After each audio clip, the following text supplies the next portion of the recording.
নবীজি রাহমাতুল্লিল আলামিনের সাহাবায়ে কেরামদের মধ্যে একজন সাহাবী ছিলেন যার নাম ছিল হাতিব রাদিয়াল্লাহু তাআলা আনহু। তিনি আমানুর নবী রাহমাতুল্লিল আলামিনের নির্দেশনা মোতাবেক ওই সারা মহিলাটাকে 10 দিনার দান করলেন এবং একটা চাদর তাকে দান করলেন। এটা দান করার পরে হযরতে হাতিব রাদিয়াল্লাহু তাআলা আনহু ওই মহিলাটাকে জিজ্ঞেস করলেন, আপনি তো মোটামুটি অনেক সম্পদ পেয়েছেন, সাহাবায়ে কেরাম দান করেছেন, নবীজি রাহমাতুল্লিল আলামিন দান করার জন্য নির্দেশ দিয়েছেন, সাহাবায়ে কেরাম দান করেছেন, আমিও দান করলাম, আপনি মদিনা মুনাওয়ারায় থাকবেন না, মক্কা মুআজ্জামায় ফিরে যাবেন। সারা কয়, আমার অভাব পূরণ হয়ে গেছে, আমি আর মদিনায় থাকতে চাই না, মক্কায় ফিরে যাব। হাতিব রাদিয়াল্লাহু তাআলা আনহু বলেন, আপনি যদি মদিনা মুনাওয়ারায় ফিরে যান তাইলে আমার একটা চিঠি আছে, আমার পরিবারের কাছে পৌঁছাইতে পারবেননি? সারা কয়, অবশ্যই পৌঁছাইতে পারবো, দেন। হযরতে হাতিব রাদিয়াল্লাহু তাআলা আনহু ওই মহিলাটারই নিজের ঘরে নিয়ে গেলেন, একটা চিঠি লিখে চিঠি মহিলার হাতে দিলেন, দিয়া মহিলার কানে কানে কিছু কথা বলে দিলেন। মহিলাটা চিঠি লইয়া ওটের উপর সওয়ার হয়ে রওনা করলেন। চলছেন তো চলছেন, চলছেন তো চলছেন, হঠাৎ করে আমার নূর নবী রাহমাতুল্লিল আলামিন ডাক দিলেন, আলী রে আলী, এ আলী জলদি আয়, এ জুবায়ের জলদি আসো, এ মিকদাদ জলদি আসো। নবী রাহমাতুল্লিল আলামিন 3 জন সাহাবীকে ডাক দিলেন। ডাক দিয়া নবী বলেন, আলী, তোমার নেতৃত্বে তোমরা 3 জনের একটা টিম, 3 জনের একটা দল, দ্রুতগামী ঘোড়ার উপর সওয়ার হও, সওয়ার হয়ে চলে যাও মক্কা মুআজ্জামায় যাওয়ার পথে। ওই জায়গায় যাইতে যাইতে রওজায়ে খাক নামে একটা জায়গা আছে, ওই রওজায়ে খাক নামক জায়গায় গেলে দেখবা উটের উপর সওয়ার হইয়া একটা মহিলা মক্কার দিকে যাচ্ছে। ওই মহিলাটার কাছে একটা চিঠি আছে, যে কোনো প্রকারে হোক না কেন ওই মহিলার কাছ থেকে চিঠিটা নিয়ে আসবা। চিৎকার দিয়া বলেন সুবহানাল্লাহ।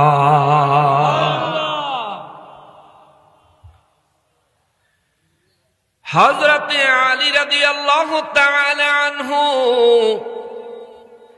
আমানুর নবী রাহমাতুল্লিল আলামিনকে কোন প্রকার প্রশ্ন না করে হযরতে আলী রাদিয়াল্লাহু তাআলা আনহু রওনা করলেন।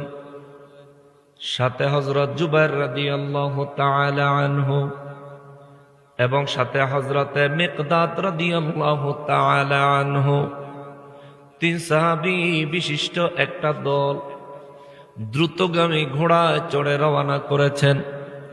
নবী রাহমাতুল্লিল আলামিন কয়, আলী, আর একটা কথা শুনে যাও। আলী রাদিয়াল্লাহু তাআলা আনহু বললেন, হুজুর, কি শুনতাম, কি বলেন, আপনি প্রস্তুত আছেন শোনার জন্য? আমার নবী রাহমাতুল্লিল আলামিন বলেন, আলী, ওই মহিলার কাছ থেকে চিঠিটা যে কোনো ভাবে হোক আনা লাগবে। মহিলার কাছে চিঠিটা চাইবা, যদি দেয় তো ভালো কথা, নিয়ে চলে আসবা, মহিলাটাকে ছেড়ে দিবা। আর যদি মহিলা অস্বীকার করে চিঠি দিতে, প্রয়োজন হলে তাকে হত্যা করবা, তবুও চিঠি ছাড়া মদিনায় ফিরে আসবা না। চিৎকার দিয়া বলেন আল্লাহু আকবার। তাহলে চিঠিটা কি গুরুত্বপূর্ণ নাকি সাধারণ? গুরুত্বপূর্ণ, অত্যন্ত গুরুত্বপূর্ণ। হযরতে আলী রাদিয়াল্লাহু তাআলা আনহু নবীজির কথা মোতাবেক, হুকুম মোতাবেক মিকদাদ রাদিয়াল্লাহু তাআলা আনহু জুবাইর রাদিয়াল্লাহু তাআলা আনহুরে লইয়া ঘোড়ায় সওয়ার হয়ে 3 জনে 3 ঘোড়ায় চলছেন তো চলছেন, দ্রুতগামীর ঘোড়া। যাইতে যাইতে যাইতে যাইতে মক্কা মুআজ্জামায় যাওয়ার পথে রওজায়ে খাক নামে একটা জায়গার নাম আছে। ওই জায়গায় যায়া দেখে নবীজির কথা মোতাবেক উটের উপর সওয়ার হইয়া একজন নারী মক্কা মুআজ্জামার দিকে যাচ্ছে। জোরে বলেন সুবহানাল্লাহ। নূর নবী রাহমাতুল লিল আলামিন রইলেন মদিনা মুনাওয়ারায়, মহিলা রইলেন রওজায়ে খাকে। নবীজি রাহমাতুল লিল আলামিন মদিনা মুনাওয়ারায় রয়েছেন, কিন্তু ওই মহিলা ওটের উপরে তাও রওজায়ে খাকে। নবী মদিনা মুনাওয়ারা থেকে বলে দিলেন, আলী এখান থেকে আকীদাটার একটু মজবুত করে নিয়েন। আমাদের দেশে অনেক মানুষ আমার নবীর মর্যাদার ব্যাপারে কথা বললে কপাল কুঁচকাইয়া ফালায়, আছে না মানুষ? অনেক মানুষের নবীর মর্যাদার কথা বললে তার কলিজায় লাগে যেমন আগুন জ্বলে ওঠে। নূর নবী রাহমাতুল লিল আলামিন, আমার নবী, আমার নবী, আমার নবী যেমন তেমন নবী নয় রে বাবা। নূর নবী রাহমাতুল লিল আলামিন মদিনা মুনাওয়ারা থেকে ওই মহিলার খবর কেমনে জানলেন? ওই মহিলার কাছে চিঠি আছে, এই খবর নবী কেমনে জানলেন? ওই মহিলা মদিনা মুনাওয়ারা থেকে রওনা দিয়া কত দূর পর্যন্ত গেছেন আমার নবী কেমনে জানলেন? আলী রাদিয়াল্লাহু তাআলা আনহুর সাথে কোন জায়গায় ওই মহিলার দেখা হবে এইটাও আমার নবী কেমনে জানলেন?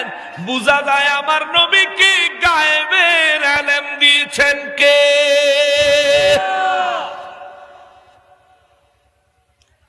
আপনি মানলে ইমানদার, না মানলে বেঈমান। আমানতু বিল্লাহি ওয়া মালাইকাতিহি ওয়া কুতুবিহি ওয়া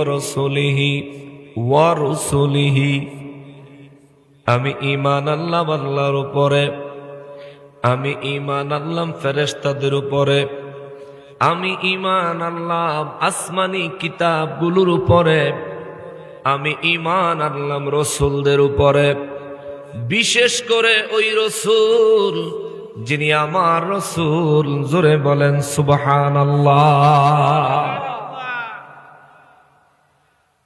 নূর নবী রাহমাতুল লিল আলামিন আলী রাদিয়াল্লাহু তাআলা আনহুকে 10 জন মহিলার কথা বলেন না, একজন মহিলার কথা বলেছেন। নবীজি জায়গার নামটাও নির্ধারণ করে দিয়েছেন, রওজায়ে খাক। আলী রাদিয়াল্লাহু তাআলা আনহু ঠিক রওজায়ে খাক নামক জায়গায় যায়া উপস্থিত হইলে দেখে উটের উপর সওয়ার হয়ে একজন মহিলা মক্কার দিকে যাচ্ছে। উটের গতি হলো ধীর গতি, আস্তে আস্তে যায়। ঘোড়ার গতি হলো দ্রুত গতি, অনেক দ্রুত গতিতে যায়। আলী রাদিয়াল্লাহু তাআলা আনহু নেতৃত্বে ওই 2 জন সাহাবীর মধ্যে যে কোনো একজন গিয়া ওই নারীকে বললেন, আপনার কাছে একটা চিঠি আছে, দয়া করে আমাদেরকে দিয়ে দেন। মহিলা বলে, আমার কাছে কোনো চিঠি নাই, অস্বীকার করে বসলো। জুবাইর রাদিয়াল্লাহু তাআলা আনহু, মিকদাদ রাদিয়াল্লাহু তাআলা আনহু, 2 সাহাবী কয়, আলী রে, নবী রাহমাতুল লিল আলামিন তো পাঠালেন, জায়গা পাইলাম, উটও পাইলাম, নারীও পাইলাম, কিন্তু নারীর কাছে তো চিঠি নাই। আলী রাদিয়াল্লাহু তাআলা আনহু বলেন, কি বলো? কয়, হ্যাঁ, মহিলার কাছে তো চিঠি নাই। আলী রাদিয়াল্লাহু তাআলা আনহু বলেন, জুবাইর রে, মিকদাদ রে, ওই মহিলার কাছে চিঠি আছে এই কথা আমি আলী বলি নাই, তুমি মিকদাদ বলো নাই, তুমি জুবাইর বলো নাই। এই কথাটা যিনি বলেছেন তিনি দু জাহানের বাদশাহ, রহমাতাল লিল আলামিন। জোরে বলেন সুবহানাল্লাহ। আলী রাদিয়াল্লাহু তাআলা আনহু বলেন, নবী রহমাতুল লিল আলামিন যেহেতু বলেছেন, নিশ্চয়ই নিশ্চয়ই এই মহিলার কাছে চিঠি আছে। এবার আলী রাদিয়াল্লাহু গেছেন। আলী রাদিয়াল্লাহু দেখে মহিলা মোটামুটি ভয় পাইয়া গেছে, কেননা আলী হলো সেই আলী যারে কয় শেরে খোদা। সুবহানাল্লাহ। আলী হলেন ওই আলী যারে বলে আসাদুল্লাহিল গালিব। সুবহানাল্লাহ। হযরত আলী রাদিয়াল্লাহু তাআলা আনহু বলেন, আপনি যদি ভালোই ভালো দেন তো দিবেন, যদি ভালোই ভালো চিঠি দেন তো দিয়ে দেন, আমরা আপনাকে জীবন্ত ছেড়ে দিব। যদি আপনি ভালোই ভালো চিঠি না দেন, আমরা তল্লাশি করতে বাধ্য হব। আমরা তল্লাশি করে আপনার দেহ থেকে চিঠি পাওয়া মাত্র আপনাকে হত্যা করব। এটা আমার নূর নবী রহমাতুল লিল আলামিনের নির্দেশ। চিৎকার দিয়া বলেন সুবহানাল্লাহ। বেডি চিন্তা করছে ইজ্জত যাইব, জানও যাইব। মাথার চুলের খোপার থেকে খুলে একটা চিঠি আলী রাদিয়াল্লাহু তাআলা আনহুর হাতে ধরায়া দিলেন। আল্লাহু আকবার। নিজের নবীকে চিনেন, আমার নবীকে চিনেন, আমার নবীকে চিনেন। কত গোপনে মহিলা চিঠি নিয়ে রওনা দিছেন। আমার নবী মদিনা মুনাওয়ারায় থেকে চিঠির খবর বলে দিলেন। এই মহিলারে আলী রাদিয়াল্লাহু জোর করে তল্লাশি করেছেন, তারা সার্চ করেছেন, তার দেহ থেকে খুঁজে আলী রাদিয়াল্লাহু তাআলা আনহু চিঠিটা বের করেছেন। এই কারণে এই সূরাটার নাম আমার আল্লাহ দিয়েছেন সূরা মুমতাহিনা। চিৎকার দিয়া বলেন সুবহানাল্লাহ। ওই নারী যাকে তল্লাশি করা হবে, আলী রাদিয়াল্লাহু তাআলা আনহু চিঠি পাওয়ার পরে হযরতে মিকদাদ রাদিয়াল্লাহু তাআলা আনহু, হযরতে জুবাইর রাদিয়াল্লাহু তাআলা আনহু দুইজন লইয়া মদিনা মুনাওয়ারার উদ্দেশ্যে রওনা করলেন। মদিনা মুনাওয়ারায় চলে আসলেন। আমার নবীর খেদমতে চিঠিখানা হাজির করলেন। নবী রহমাতুল লিল আলামিন চিঠিখানা দেখলেন। নবী রহমাতুল লিল আলামিন চিঠিখানা পাইলেন। আমার নবী চিঠিখানা দেখে নবীজি চিঠিখানা খুললেন। খুলে আমার নবী রহমাতুল লিল আলামিন চিঠিখানা পড়লেন। আমার নবী পড়ে শোনালেন। চিঠির মধ্যে মক্কাবাসীদেরকে মক্কা মুআজ্জামা বিজয় করার জন্য সাহাবায়ে কেরামদেরকে আমার নবীজি যুদ্ধের প্রস্তুতির জন্য যেই নির্দেশনা দিয়েছেন, সমস্ত বিস্তারিত এই চিঠির মধ্যে লেখা আছে নির্দেশনাগুলি। আমার নবী এই চিঠি দেখে নবী রহমাতুল লিল আলামিনের জবান মোবারকে শুনে ওমর রাদিয়াল্লাহু তাআলা আনহু দাঁড়ায় গেলেন। ওমর রাদিয়াল্লাহু বলেন, নবী গো, ও নবী, যে নবী রহমাতুল লিল আলামিন জানেন মহিলার কাছে চিঠি আছে, ওই নবী অবশ্যই জানেন ওই মহিলার মাধ্যমে এই চিঠি মক্কায় কে পাঠাইছে। আল্লাহু আকবার। যে নবী জানেন ওই মহিলার কাছে চিঠি আছে, ওই নবী অবশ্যই জানেন এই মহিলারে দিয়া কে চিঠি পাঠাইছে। আমার নবী রহমাতুল লিল আলামিন বলেন, ওমর, হ্যাঁ আমি অবশ্যই জানি। ওমর রাদিয়াল্লাহু কয়, নবী গো, একটা বার তার নাম বলেন। আমার নবী বলেন, ওমর শান্ত হও, জোরে কর না সুবহানাল্লাহ। ওমর রাদিয়াল্লাহু নরম না গরম?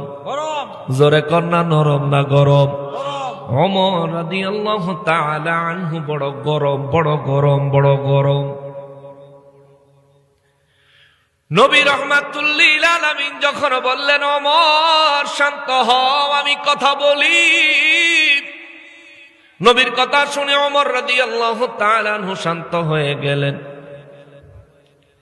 আমার নবী রহমাতুল লিল আলামিন কে কাজ করছে তার নাম আমার নবী না বলে আমার নবীর সমস্ত সাহাবায়ে কেরামের মধ্য থেকে একজনরে ডাক দিয়ে কয়, কিরে হাতিব, এই কাজটা কেন করলি? সুবহানাল্লাহ। এই কাজটা কে করছে তারও নবী জানে, এই কাজটা কে করেছে তারও নবী চিনে। নবীরে জানাইছেন কি আল্লাহ, জোরে বলেন নাকি আল্লাহ বিরোধিতা করেন না। মানুষ আসেনি কিশোরগঞ্জে আছে, কয় নবী জানে না, নবী জানে না। আল্লাহ যদ্দুরা জানায় নবী দূরই জানে। ওরে ব্যাকল, আমরা তো এই কথাই কই, আল্লাহ নবীরে যতটুকু জানায় ততটুকুই জানে। তবে আল্লাহ নবীরে এত পরিমাণে জানায়, আমার নবীর মতো এত পরিমাণে আর কাউকে জানায় নাই। কথা বলেন ঠিক কিনা? আল্লাহ নবীরে জানায়, আমারে জানায় না।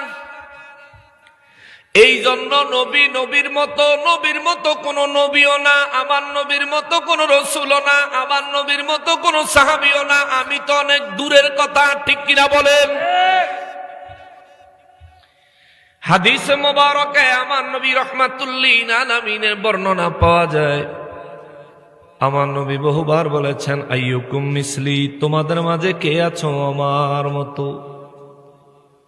সিদ্দিকে আকবর রাদিয়াল্লাহু তাআলা আনহু, যিনি শ্রেষ্ঠ সাহাবী, শ্রেষ্ঠ নবীর শ্রেষ্ঠ সাহাবী, নবী কয় আইয়ুকুম মিসলি, আবু বকর তোমরা কি আমার মতো?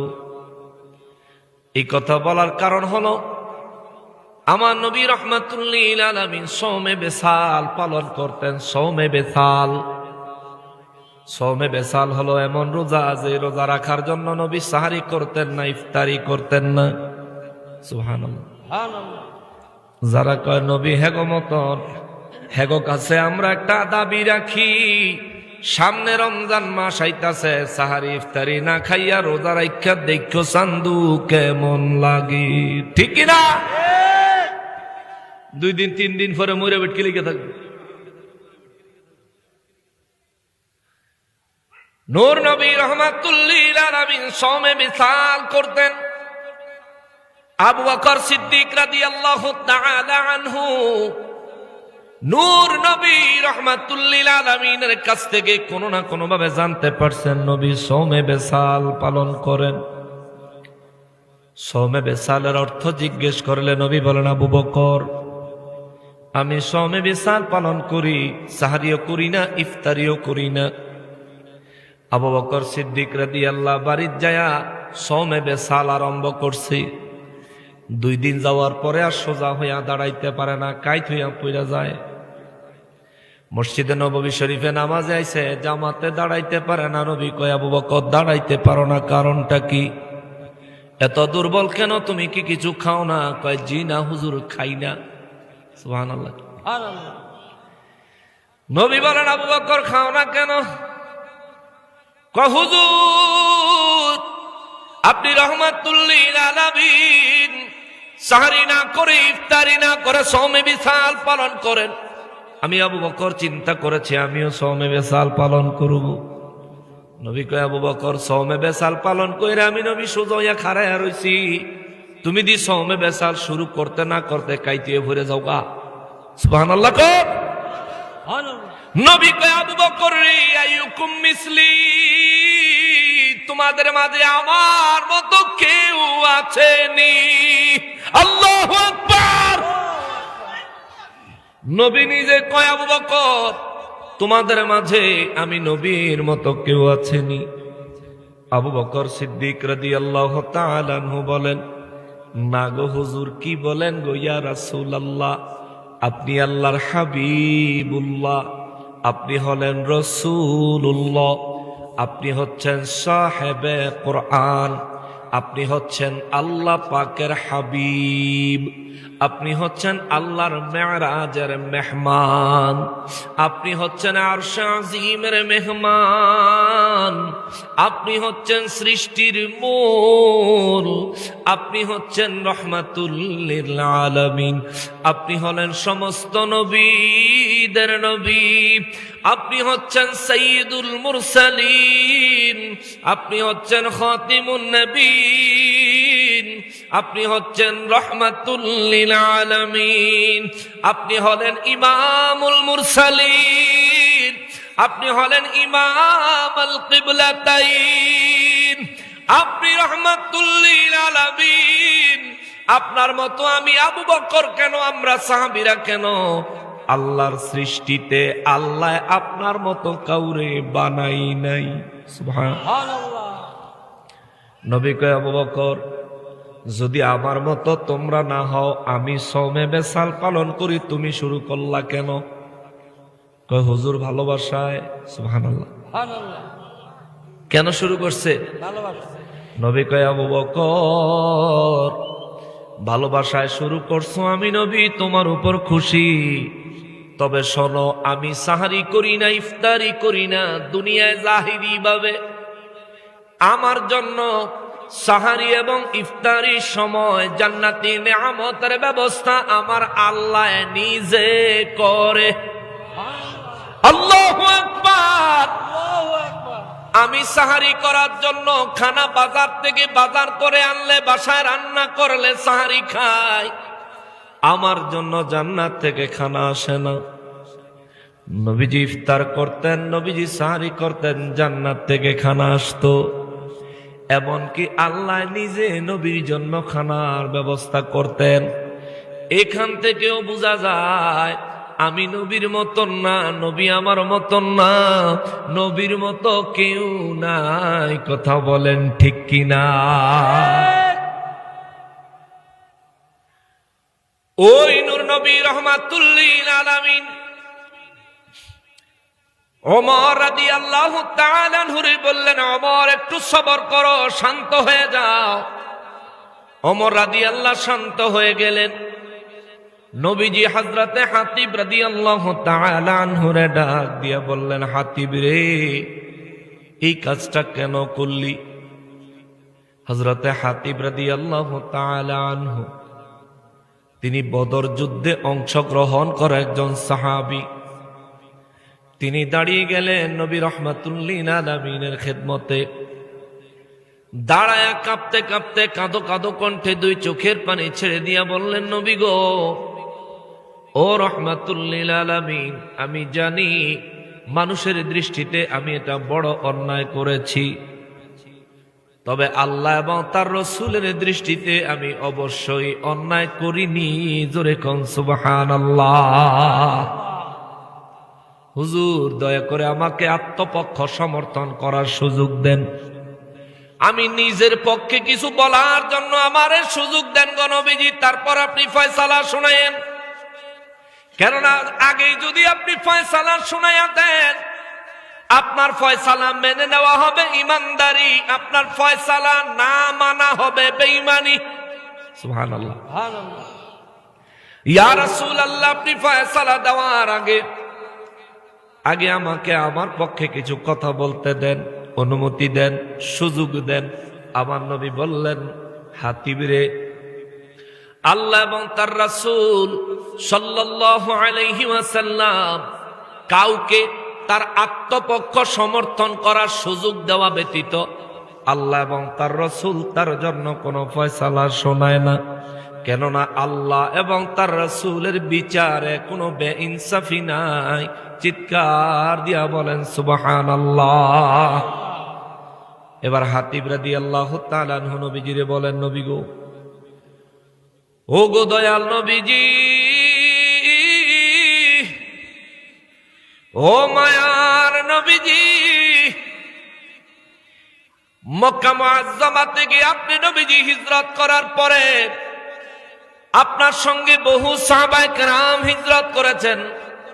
আপনার পরপর বহু সাহাবায়ে কেরাম বিভিন্নভাবে বিক্ষিপ্তভাবে হিজরত করেছেন।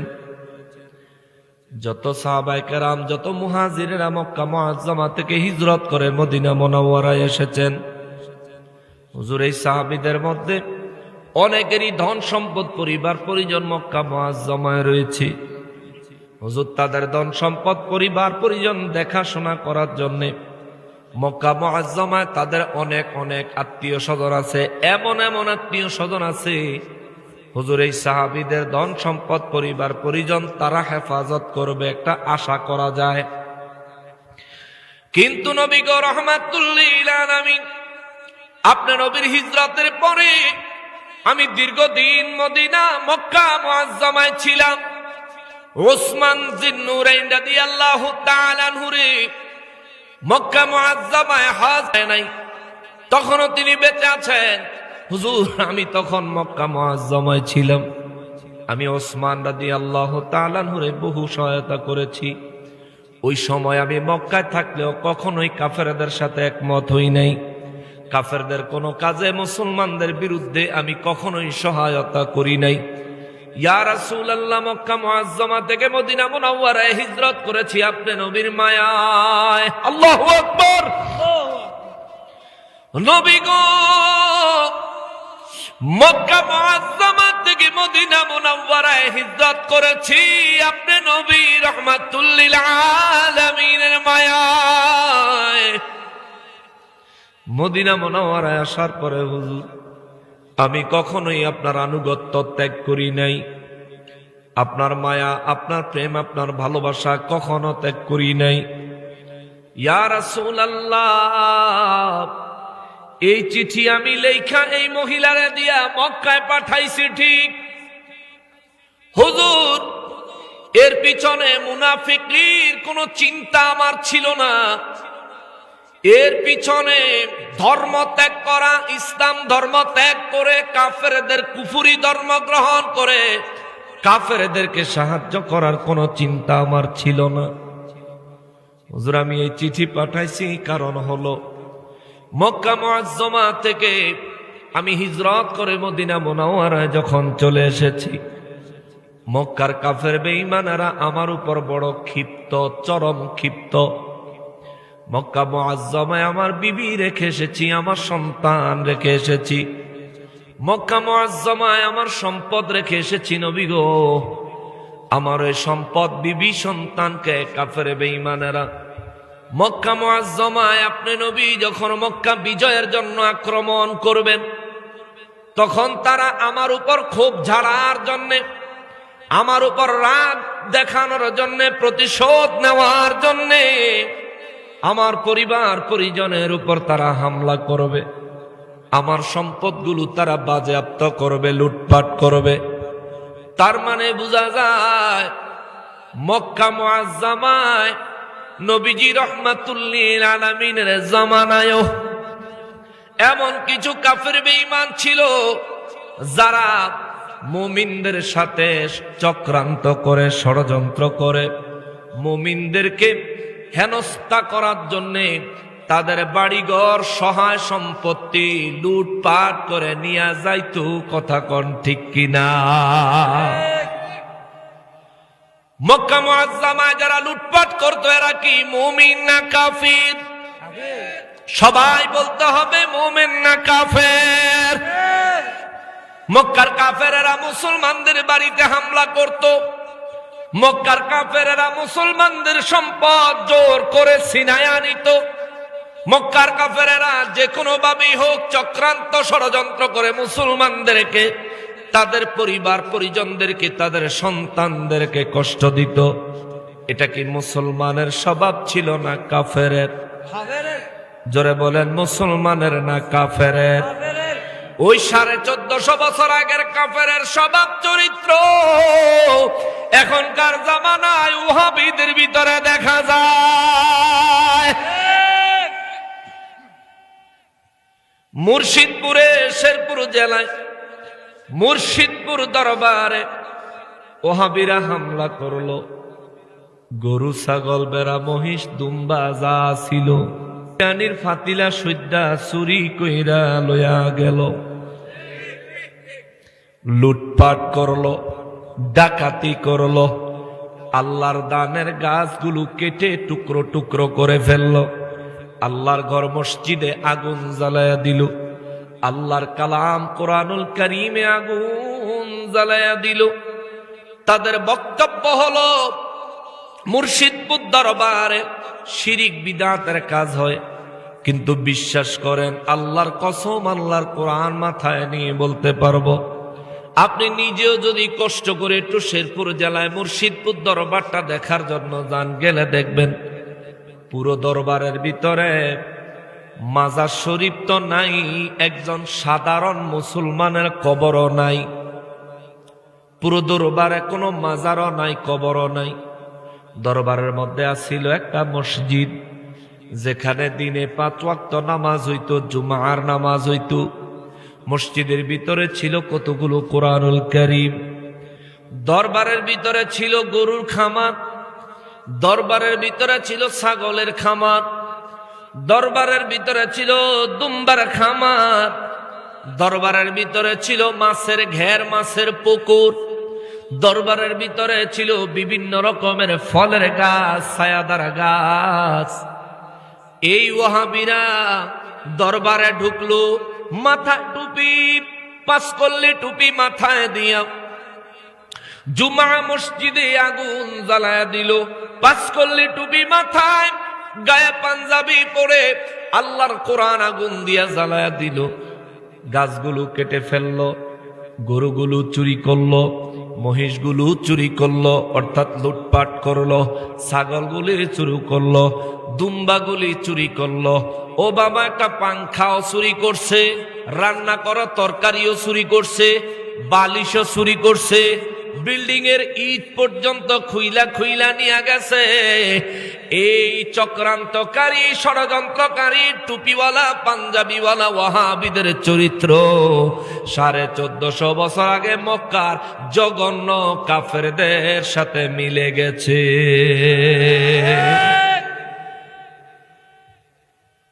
ওরে জাতির কাছে প্রমাণ আছে, জাতির কাছে প্রমাণ আছে, ওহাবিরা গরু চোর, চোরের গোষ্ঠী চোরের মেলা মিলাইছিল মুর্শিদপুর, ঠিক কিনা? ওরে এক ওহাবি নিছে মহিষ, ওরে দেখতে লাগে আস্তা খবিশ। ওরে এক ওহাবি নিল মহিষ, ওরে দেখতে লাগে আস্তা খবিশ। তার চেহারা যেমন গরুর পেছন, গরু লিয়ে যে খারাইছে, তার সুরতটা গরুর ফাঁসার তেনে বেশি ভালো দেয়া যায়। তার চেহারা যেমন গরুর পেছন, লাগে যেমন গাঁজা খোর। চোরের গোষ্ঠী চোরের মেলা মিলাইছিল মুর্শিদপুর, ঠিক কিনা?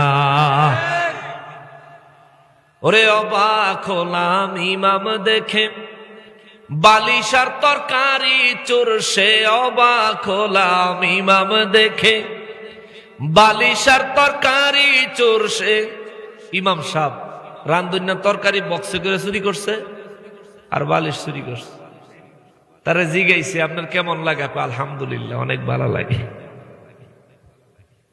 ওই কাফেরদের সাথে তাদের চরিত্র কেমন মিলামিলছে দেখেন।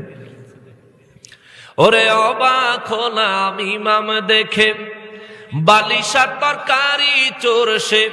চুরি করে শকর আদায়, চুরি করে শকর আদায়, এ তো জঘন্য কুফর।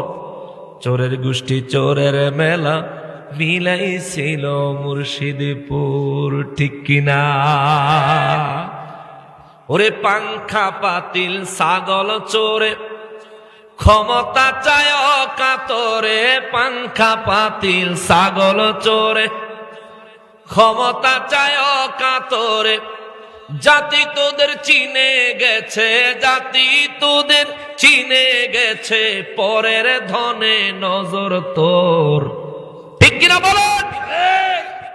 পরের সম্পদে হেতে নজর। ওরা ভাঙলো কত ওলির দরবার, পাহারা দিল মন্দির বারবার। ভাঙলো কত ওলির দরবার, পাহারা দিল মন্দির বারবার, ঠিক না? নবীর তাজিম হারাম মানে, মূর্তির তাজিম ভালোই জানে। মূর্তির সামনে নমস্কার দিছেনি, দেখছেন না ভিডিও ফেসবুকে? আল্লাহ তাগরে হেদায়েত দেখ। জোরে কোন আমিন, আরো জোরে কোন আমিন। আরে নবীর তাজিম হারাম মানে, মূর্তির তাজিম ভালোই জানে। আবার গীতা পড়লো কি মধুর। গীতা পড়ছে না? মূর্তির সামনে যায় চোরের গোষ্ঠী চোরের মেলা মিলাইছিল মুর্শিদপুর, ঠিক কিনা? কালকা মাহফিল করছি নরসিংদী, সেখান থেকে গেছি তিতাস কুমিল্লা। বয়ানের এক ফাঁকে হঠাৎ করে এই ইসলামী সঙ্গীতটা চলে আইছে। এটা আমি লিখছিলাম। অনেকে কইব এটা ইসলামী সঙ্গীত কেমন হয়েছে, এটা তো ওয়াহাবি বাস হয়েছে। এটা ইসলামী সঙ্গীত কেন কেন কেন প্রতিবাদী সঙ্গীত। কি কারণে? কারণ যেই দরবার আক্রমণ করেছ ওটা কোনো ইসলামিক কাজ হয় নাই। আল্লাহর ঘরে আগুন দিয়েছ, এটাও কোনো ইসলামিক কাজ হয় নাই। কোরআনুল কারীমে আগুন দিয়েছ, এটাও কোনো ইসলামিক কাজ হয় নাই। চুরি করেছ, লুটপাট করেছ, এটাও কোনো ইসলামিক কাজ হয় নাই। অতএব অতএব অতএব এটা তোমরা ইসলামকে ধ্বংস করার জন্য চক্রান্ত করেছ। তোমাদের প্রতিবাদে ইসলাম রক্ষার স্বার্থে আমি কথাগুলো লিখেছি, যার কারণে এটা ইসলামী প্রতিবাদী সঙ্গীত। কথা বলেন ঠিক কিনা? ওরে পাঁচকল্লি টুপি পড়ে আগুন জ্বালায় খোদার ঘরে, পাঁচকল্লি টুপি পড়ে আগুন জ্বালায় খোদার ঘরে। আগুন দিল আল কোরআনে, আগুন দিল আল কোরআনে, এরা আসল ঈমান চোর। চোরের গোষ্ঠী চোরের মেলা মিলাইছিল মুর্শিদপুর। জোরে কোন মারহাবা। কালকে যখন এটা কইছি তখন ওয়াবিরার ঘুম গেছে গা বাইঙ্গা। সেটা মেটা বাইতে নাইছে নকশবন্দিরে হোতাই লাইব। পাবলিক কয় কুবাইলাম, তোর বাপের টাকা দিয়ে মাহফিল দিছি না, কইতে আইছো তুমি? তা আমি কইলাম থাক, কোবাকুবির দরকার নাই। আমি যা বক্তব্য দিছি এটার বিরুদ্ধে যদি হেরার কোনো আপত্তি থাকে তাহলে স্টেজে আসতে বলেন। স্টেজে আসেন, ভদ্রচিৎভাবে লিখিতভাবে প্রশ্ন করেন আমার আজকের বয়ান থেকে কোনটা ভুল করেছি। আমি যদি পারি জবাব দিয়ে যাব, আর যদি না পারি আমার ভুল স্বীকার করে যাব। কোনো অসুবিধা আছে? মামুর ফুত একটা স্টেজ আইল না। তারা এন্দা গ্যাঞ্জাম করতেছে, আমি এন্দা ওয়াজ করতেছি। আধা ঘন্টা ওয়াজ করলাম, আরো টোটাল 2 ঘন্টা ওয়াজ করছি। একদম 12টা 12 মিনিট থেকে আরম্ভ করে 2টা 12 মিনিট পর্যন্ত কাটায় কাটায় 2 ঘন্টা বয়ান করছি। বয়ান শেষ করে এরপরে আবার 15 মিনিট পিলাত পড়ছি। আশা ছিল তবুনি মামুর ভূতেরা ইয়ে ফকিরদের ভূতেরা খালি এন হেন সিফার মধ্যে উকি দেয়, সামনে আসে না। ঠিক কিনা বলেন? তারা মনে করতেছি কি তারা বুঝি ফায়া গেছে, শেখ হাসিনায় গেছে গা, তারা বুঝি ক্ষমতা আয়া গেছে। এ বেটা, তুইও স্বর্ণ ছাড়া, আমিও স্বর্ণ ছাড়া, অভিভাবক হারা রাষ্ট্র এখন ক্ষমতা ছাড়া। যাদের হাতে আছে টেম্পোরারি, তুইও পাবলিক আমিও পাবলিক, লাফাইস না।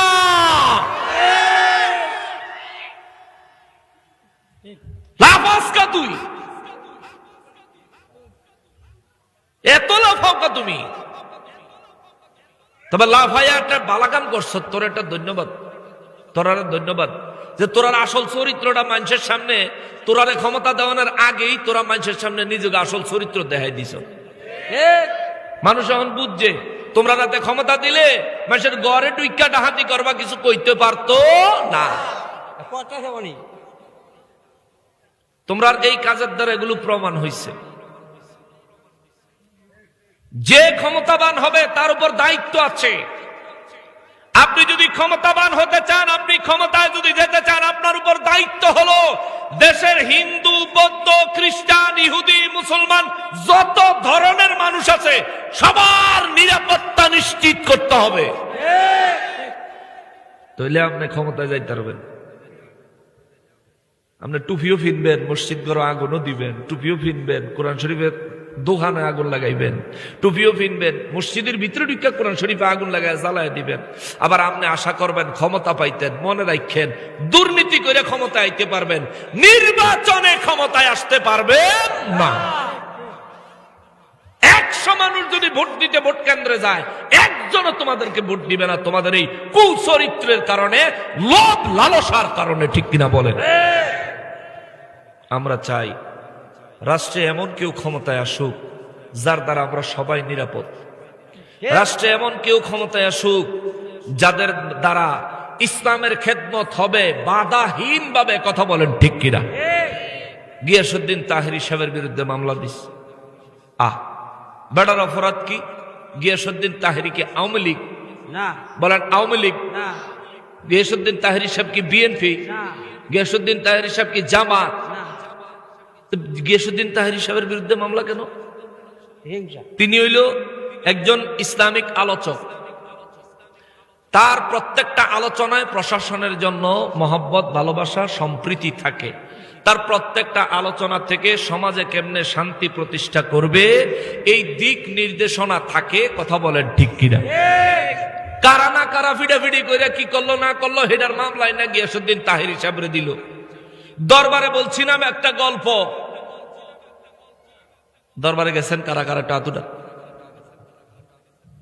অল্প কয়জন না গেছেন? হগল তো জান নাই। গল্পটা আবার একবার শুনাই নাকি কষ্ট হয়ে যাব? না। এক আল্লাহর ওলি তার মুরিদ নিয়ে এক দেশে দিয়া সফর করতেছেন।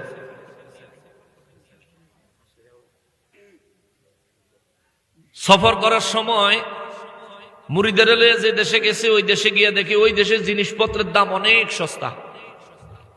মুরিদে কয়, হুজুর একটা কথা কই। কি? এই দেশে আমরা কিছুদিন থাই। পিসাবে কয়, বাবারে এই দেশে বেশি দিন থাউন যাইতো না, এই দেশে বিচার নাই। এদেশে কি নাই? বিচার নাই। মুরিদে কয়, হুজুর বিচার থাকলে থাকবো, না থাকলে না থাকবো, আমি বিচার দিয়ে কি করবো? আমি সস্তায় সস্তায় কিনা খামো আর আল্লাহ বিল্লাহ করবো। পিসাবে কয়, বাবা কইছি তো বুঝলা না, ঠিক আছে থাও। গেলাম। ফিসা বুজুরে যাওয়ার আগে একটা দোয়া শিখাই দিছে, একটা মোরাকাবা মুশাহাদা শিখাই দিছে যে যদি বিপদে পড়স মোরাকাবাত ফইরা রাখ দিস।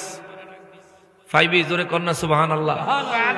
মোবাইল নাই, টেলিফোন নাই, টেলিগ্রাম নাই, ইন্টারনেট নাই, ফ্যাক্স নাই, কিন্তু রুহের কানেকশন, কলবের কানেকশন। কথা কয় না, এডি কলবের কানেকশন। আপনারা কলব আসেনি? কোন বুকনা মাতাত কলব আসেনি? বুকনা মাতাত। যারার কলব মাতা হেরা রাইতলে হিন্দি নায়িকা করে স্বপ্নে দেখে।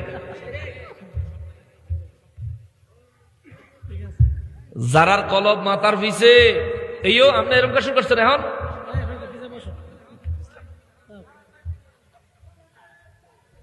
আল্লাহু আকবার, ইয়া রাসূলুল্লাহ, শুভেচ্ছা স্বাগতম, শুভেচ্ছা স্বাগতম, শুভেচ্ছা স্বাগতম, শুভেচ্ছা স্বাগতম, শুভেচ্ছা স্বাগতম, শুভেচ্ছা স্বাগতম, আল্লাহর আগমন। আচ্ছা ঠিক আছে। শোনেন বাবাজি, বিশ্ববজুর চলে আসছেন, কথা আর চলছে না। আমি যে কথাটা তুলছি এটা অনেক দীর্ঘ কথা। আমি সূরা শানে নজুলে আটকায় রয়েছি, তাফসীরে তো ঢুকতেই পারছি না। তো ওলি আল্লাহ কয়, বাবা এই দেশে বিচার নাই। কি নাই? বিচার নাই। এ দেশে থাইস না। কয় না হুজুর আমি থাকবো, আমি সস্তা সস্তা ভালো মন্দ খাইবো, আল্লাহর ইবাদত করবো, এই চলবো। ঠিক আছে। যাওয়ার সময় মোরাকাবা শিখাই দিয়া গেছে যে এই মোরাকাবাত বইয়া বিপদে পড়লে ডাক দিস, পাইবি। এটা কলবের কানেকশন। তো বেচারা ভালোই ওই রাজ্যে ঘুরতেছে, খাইতেছে, ফিরতেছে। হঠাৎ করে রাজার ভাই চোর ঢুকছে। চোর ঢুকনের সময় রাজার রাজপ্রাসাদের শীত কাটটা ঢুকনের সময় রাজপ্রাসাদ পুরান হয়েছে তো, রাজপ্রাসাদের ইটা খুইল্লা সোরার উপরে বইরা ওই শীতের মধ্যেই চোরাই মারা গেছে। আচ্ছা কোন আমগো দেশে চোর মরলে বিচার আছে? কথা কয় না। চোর মরলে কোনো বিচার আছে? একটা মামলা হয় থানায়, চোর হইল মানুষ তো, মারা গেলে একটা মামলা হয়, তদন্ত হয়, পরিশেষে যখন জানা যায় এটা চোর, তখন এটার রায় আদালত চোর হিসেবেই দেয়। কিন্তু এই দেশ ওই বেড়ায় যে রাজার রাজপ্রাসাদের ইটের তলে পড়ে মরলো, এটা কি ভদ্রলোক না চোর? রাজার কাছে খবর গেছে, রাজা সাহেব প্রাসাদ ভাঙ্গা শীত কাটটা চোর ঢুকানোর সময় চোরের উপরে ইট পরে চোর মরছে। রাজা সাহেব কয় হ্যাঁ চোর মরছে, কয় হ, রাজমিস্ত্রিরে ধরে লুয়ে। এই খুনের জন্য রাজমিস্ত্রি দায়ী। এখন উজির নাজির দিছে দৌড়ে গিয়ে রাজমিস্ত্রিরে ধরে লিয়েছে, বেটা কি বিল্ডিং বানাইছ, তোর বিল্ডিং এ ইট যে কেমনে লাগাইছ, এই যে ইটের তলে পড়ে চোর মরছে, তুই খুনি, তোর ফাঁসি হইব। রাজমিস্ত্রিকে আমার কি দোষ? যে যুগালি আমারে মশলা বানায় দিছে, তে বালুর জায়গায় সিমেন্ট দিছে, সিমেন্টের জায়গায় বালু দিছে, এতে সিমেন্ট কম দিয়ে বালু বেশি দিছে, এর লেগে ইট খুললে পড়ছে, আমার দোষ নাই, আসামি হইলে যুগালি হইব। রাজা কহ তোরটাই ঠিক, ধরে আন যুগালি। যুগালিরে ধরে আনছে, যুগালিরে ধরে আনছে, বলে যুগালিরে কই কিরে এই যে চোর মরছে এটার লেগে তুই খুনের দায়। কাকা আমার কি দোষ? তুই যে সিমেন্ট কম দিছ, বালু বেশি দিছ, মশলা কমানোর কারণে চোর রাজপ্রাসাদে ঢুকানোর সময় ইট খুললে পইটা চোর মরছে, এখন তুই খুনি। এখন রাজা যেরম প্রজা হতো হেরমই নাকি? যেরম রাজা প্রজা হেরমই। এই যুগালিয়ে কয় আমার দোষ নাই মহারাজ, আমি যখন মশলা এই সিমেন্ট আর বালু যখন মিক্স করি, তখন আমার সামনে দিয়া বিদেশি একটা লোক গেছিল, ওই লোকটারে দেখতে দেখতে আমি বালুর জায়গায় সিমেন্ট দিয়ে দিছি, আমার ভুল হয়েছে, এই খুনের লেগে দায় হইলো ওই বিদেশি বেড়ায়। রাজা কয়টারে বিশ্রাম ধরে লুয়ে, বিদেশি বেড়া কি অতদিন থাকে? এখন যারা খুঁজতে গেছে, ওরা যদি হে বেটা খুঁজা লইয়া না ইয়ে, তাহলে যেটারে ফাটাইছে হেডারই ফাঁসি দিয়ে দিব, এরম বিচার রাজার। হেডা বাজার খুঁজতে খুঁজতে পাইছে ওই অলি আল্লাহ ফির সাহেবের মুড়িদারে, হেতারে খপ করে ধরছে, বাড়ি কই? এই দেশ না, কইও তোমার এই বিচাইতেছে। দৌড়ে লয়ে গেছে রাজপ্রাসাদ নিয়ে, কয় রাজা সাহেব এই যে আসামি। কয় কি আসামি? আরে ভাই কি কন, আমি কি এর আসামি? কয় বেটা তোমার দিকে চাইতে যাইয়া যুগালিয়ে সিমেন্টের জায়গায় বালু দিছে, আর রাজমিস্ত্রি হেই বালু দিয়া ইট গাচ্ছে। কালকে রাইতে রাজপ্রাসাদ চোর ঢুকানোর সময় ইট খুললা বইরা চোর মরছে, এখন তুমি আসামি, তোমার ফাঁসি। ইয়া আল্লাহ, এটা কোন দেশ হইলাম? চোর মরছে, চোরের লেগে আমার ধরে ফাঁসি দিয়ে দিবি। তোর কালকে ফাঁসি হইব, জেলখানাত নিয়ে বন্দি করছে। জেলখানায় বন্দি করণের পরে বেড়ায় রাত যখন গভীর হয়েছে, ওই যে পিসাবে শিখিয়ে দিছে, বিপদে পড়লে কি করতো? মোরাকাবা। কি করতো? কথা কয় না, বুঝতেছেন না তো যে মোরাকাবা হুজুর কারে কয়? এ মোরাকাবা এটা মুখ দিয়ে ওয়াজ করে বুঝানোর জিনিস না, এটা হইলো মোরাকাবা মুশাহাদা করার মতো যোগ্যতা হাসিল করে ফিল করার জিনিস, এটা রুহের জিনিস। যেমন চিনি কেমন? কথা কয় না, চিনি কেমন? আমি যদি কই মিষ্টি কেমন, এটা কি কইয়া বুঝান যাইব? এটা খাইয়া বুঝতে, ঠিক না? ঠিক মোরাকাবা মুশাহাদা বুঝেন না, কারণ ওলি আল্লাহদের কাছে যান না তো, সাধুয়ানো বইবে সময় কাটান, টেলিভিশন দেখেন, মোবাইলে ফেসবুক দেখেন, এই দেখা সেই দেখা দুনিয়াদারি কইরা শুধু সময় কাটান। অথচ যে কোনো সময় মৃত্যুবরণ করতেই হবে, মৌত যে কোনো সময় হাজির হয়ে যাবে। এবার রাত্রের বেলা মোরাকাবায় গেছেন, চোখ বন্ধ করে যখন মোরাকাবায় বসছেন, বসে কয় পিসা হুজুরের লগে যখন রুহের কানেকশন লাগাইছে, কলবের কানেকশন, হুজুর বিপদে পড়ছি। তো হুজুর আবার যেন আছে হেনতে কয় কি বিপদ? হুজুর আমার তো কালকে সকালে ফাঁসি দিয়ে লাইব। আর মোরাকাবার ভিত্তি কর, তোর আগে কইছিলাম না এদের সব বিচার নাই, থাকতি না?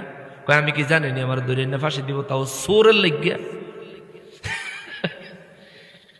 তাহলে হুজুর আমার বাঁচা।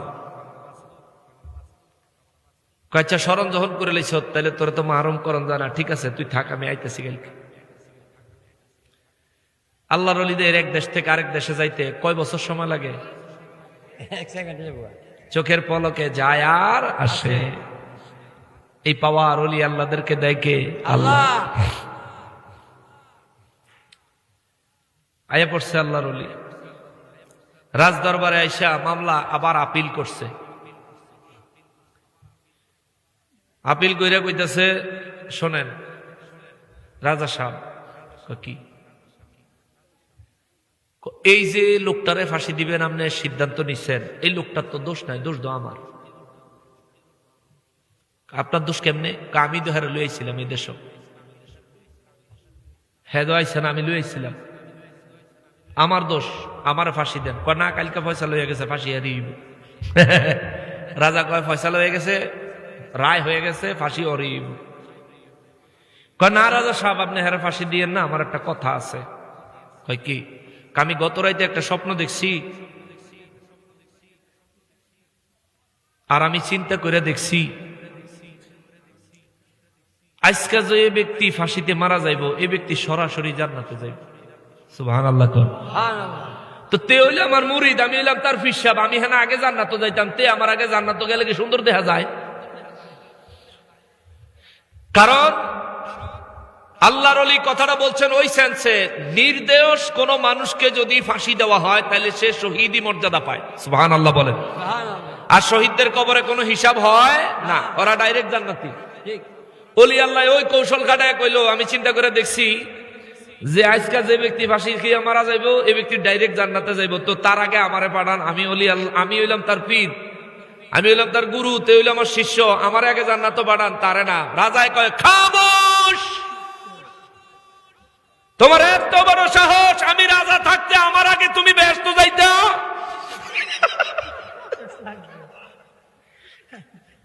ফাঁসি তোমার না, ফাঁসি হইব আমার,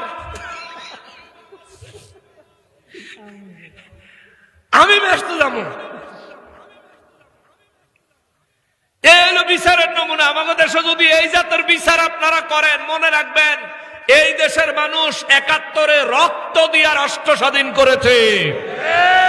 এই দেশের মানুষ জুলাইতে আবারও রক্ত দিয়ে রাষ্ট্রকে স্বাধীন করেছে। এ দেশের মানুষ ওলি প্রেমিক, নবী প্রেমিক, ইসলাম প্রিয় মানুষ। ধর্মীয় ভাবে এদেরকে উস্কাবেন না। এদেরকে উস্কানোর মানে হইল সিংহের লেজ দিয়া কান খজ্জানি। ঠিক কিনা বলেন? ইন্দুরের একটা গল্প আছিল ইংরেজি বইয়ের মধ্যে। ইঁদুরের, সিংহ ঘুমায়া রয়েছে আর ইঁদুরে আশেপাশে ঘুরে গারে। সিংহের নাকে দিয়া হান্দাইছে, সিংহে একটা হাসি দিয়া বাইর করে এবার কয় তোরে খাইছি। অহন ইন্দুরে কয় মাপ চাই, মাপ চাই, মাপ চাই। এখন আপনাদেরকেও বলি, সুন্নি মুসলমান, এদেশের মুসলমানগুলো, অলি প্রেমিক, নবী প্রেমিক মুসলমানগুলো এক একটা সিংহ। এদেরকে খাক যাইয়া গুম বাঙ্গাইয়ের না, এক হুঙ্কারেই গায়েব হয়ে যাবে। মুসলমানেরারি, আমার প্রিয় নবীর উম্মতেরারি, রাত গভীর হয়ে গেছে, প্রচন্ড ঠান্ডা পড়তেছে। এই সময় কথা লম্বা করা যাবে না, তবে একটা কথা বলে যাই, শোনেন। হযরতে হাতিব রাদিয়াল্লাহু তাআলা আনহু আমার নবীর দরবারে দুই হাত জোর করে নবীর খেদমতে বলতেছেন, নবী গো রাহমাতুল লিল আলামিন, মক্কার কাফের বেঈমানেরা আমার বাড়িঘর লুটপাট করবে, মক্কার কাফের বেঈমানেরা আমার পরিবার পরিজনের ক্ষতি করবে। ইয়া রাসূলুল্লাহ, আমার পরিবার পরিজনকে রক্ষা করার মতো, আমার পরিবার পরিজনকে কি বলে, আমার পরিবার পরিজনকে নিরাপত্তা দেওয়ার মতো মক্কা মুআজ্জামায় আমার কোনো আত্মীয় স্বজন নাই। আমি চিন্তা করলাম আপনি নবী রাহমাতুল লিল আলামিন মক্কা মুআজ্জামা বিজয়ের জন্য সাহাবীদেরকে যুদ্ধের জন্য প্রস্তুত করতেছেন। যখনই মক্কা মুআজ্জামায় আপনি নবী হামলা করবেন, যখনই মক্কা মুআজ্জামায় হামলা করে কাফের বেঈমানদের কাছ থেকে মক্কা মুআজ্জামা পুনরায় বিজয় করবেন, ইয়া রাসূলুল্লাহ, হামলার প্রথম সময়ে মক্কার কাফের বেঈমানেরা আমার বিবি সন্তান পরিবারের উপর মারাত্মক আকারে আক্রমণ করবে। আমার বিবি সন্তানের যেন ক্ষতি না হয়, এই চিন্তা করে আমি আপনার যুদ্ধের খবরটা চিঠিতে লেখা এই সারা নামক মহিলার মাধ্যমে মক্কাবাসীদের কাছে পাঠাইছি, যাতে করে মক্কাবাসীরা আমার পক্ষ থেকে খবরটা পায়া আমার বিবি সন্তান সম্পদের উপরে তারা যেন একটু সদয় হয়। চিৎকার দিয়া বলেন নাউযুবিল্লাহ। ওমর রাদিয়াল্লাহু তাআলা আনহু রেগে গেলেন। ওমর রাদিয়াল্লাহু তাআলা আনহু তিনি রেগে গেলেন। তিনি রাগলে তার চুলগুলি দাঁড়ায় যাইতো। আল্লাহু আকবার। ওমর রাদিয়াল্লাহু যখন রাগ করতেন মাথার চুলগুলি শলার মতো দাঁড়ায় যাইতো, সজারুর মতো শক্ত হয়ে দাঁড়ায় যাইতো। মাথায় পাগড়ি থাকলে পাগড়ি ভেদ করে টুপি বের, পাগড়ি ভেদ করে চুল বের হয়ে যাইতো। ও মুসলমান, মুসলমান রে, ওমর রাদিয়াল্লাহু তাআলা আনহু অত্যন্ত রাগান্বিত হয়ে গেলেন। আমার নবী রাহমাতুল লিল আলামিন বলেন, এ জনগণেরা শোনো, এরে জনগণ, এরে আমার সাহাবীরা, এ মদিনাবাসীরা শোনো, হযরতে হাতিব রাদিয়াল্লাহু তাআলা আনহু যেই কথা বলেছে আমি নবী সাক্ষী দিচ্ছি তার কথাগুলো সত্য। সে মুনাফিক নয়, সে কাফেরদের দোসর নয়, সে পরিবারের চিন্তায় পড়ে এই কাজটা করেছে। চিৎকার দিয়া বলেন সুবহানাল্লাহ। ওমর রাদিয়াল্লাহু আর সহ্য হইল না, দাঁড়ায় গেলেন, ইয়া রাসূলুল্লাহ অনুমতি দেন। নবী বলেন কিসের? কয় হুজুর এই মুনাফিকের গর্দান উড়াইয়া দিব। আমার নবী কয় ওমর, কারে তুমি মুনাফিক বলো? তুমি কি জানো না হাতিব রাদিয়াল্লাহু তাআলা আনহু বদরের যুদ্ধের ৩১৩ জন সাহাবীর মধ্যে একজন? চিৎকার দিয়া কোন সুবহানাল্লাহ। নূর নবী রাহমাতুল লিল আলামিন এই কথা বলেই আমার নবী থামেন নাই। নবী রাহমাতুল লিল আলামিন বললেন, ওমর, রব্বুল ইজ্জাত বদরের যুদ্ধের সাহাবীদের জন্য ঘোষণা দিয়েছেন, বদরের যুদ্ধে অংশগ্রহণ করা সাহাবীরা যে কোনো ভুলই করুক না কেন, আমার আল্লাহ তাদের ভুলগুলি আগেই ক্ষমা করে দিয়েছেন। চিৎকার দিয়া বলেন সুবহানাল্লাহ। আগেই আল্লাহ মাফ করে দিয়েছেন তাদের ভুলগুলো। তাইলে ওমর তুমি এখন কি করবা? ওমর রাদিয়াল্লাহু কয়, আল্লাহ এবং তার রাসূল যা ফয়সালা দিবেন তাই করব। আমার নবী বলেন, ওমর, তাইলে আমি নবী সাক্ষী দিলাম হাতিব সত্য বলেছে, সে মুনাফিক না, সে ধর্মত্যাগীও না। এই জন্য আমার আল্লাহ সূরা মুমতাহিনা নাজিল করলেন। সাথে সাথে আল্লাহ বলেন, হুজুর নবী গো, বিশ্ববাসীর জন্য আমি আল্লাহর কিছু নসিহত আছে, এটা এই সময় আপনাদের জন্য বড় দরকার। মনোযোগ দিয়া শুনেন, মনোযোগ দিয়া শুনেন। আল্লাহ কয়, বিসমিল্লাহির রহমানির রহিম, ইয়া আইয়ুহাল্লাযীনা আমানু লা তাত্তাখিযু আদুওয়ি ওয়া আদুওয়াকুম আউলিয়া তুলকুনা ইলাইহিম বিল মাওয়াদ্দাহ ওয়া ক্বাদ কাফারু বিমা জাআকুম মিনাল হক يخرجون الرسول وإياكم أن تؤمنوا بالله ربكم। চিৎকার দিয়া বলেন সুবহানাল্লাহ। শেষ। আল্লাহ কয়, ইয়া আইয়ুহাল্লাযীনা আমানু, হে ঈমানদারের দলেরা। আল্লাহ কয়, হে ঈমানদারের দলেরা। ইয়া আইয়ুহান নাস বলেন নাই, হে মানব জাতিরা বলে নাই। ইয়া আইয়ুহাল মুসলিমুন, হে মুসলমানের দলের আল্লাহ বলে নাই। আল্লাহ বললেন, ইয়া আইয়ুহাল্লাযীনা আমানু, হে যারা ঈমান এনেছো, ও ঈমানদারের দলেরা রে।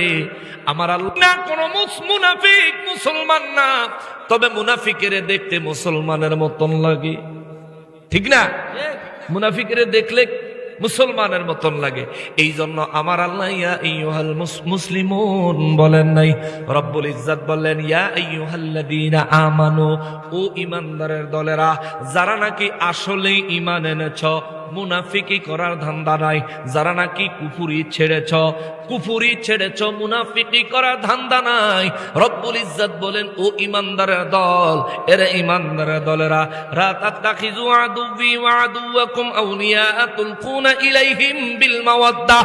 খবরদার, খবরদার, খবরদার, আমার শত্রুদেরকে কে কয়? আল্লাহ। আপনারা অমনোযোগী, কোরআন শূন্য অভ্যস্ত না আপনারা, আমি বুঝতেছি, তাফসীর শূন্য অভ্যস্ত না।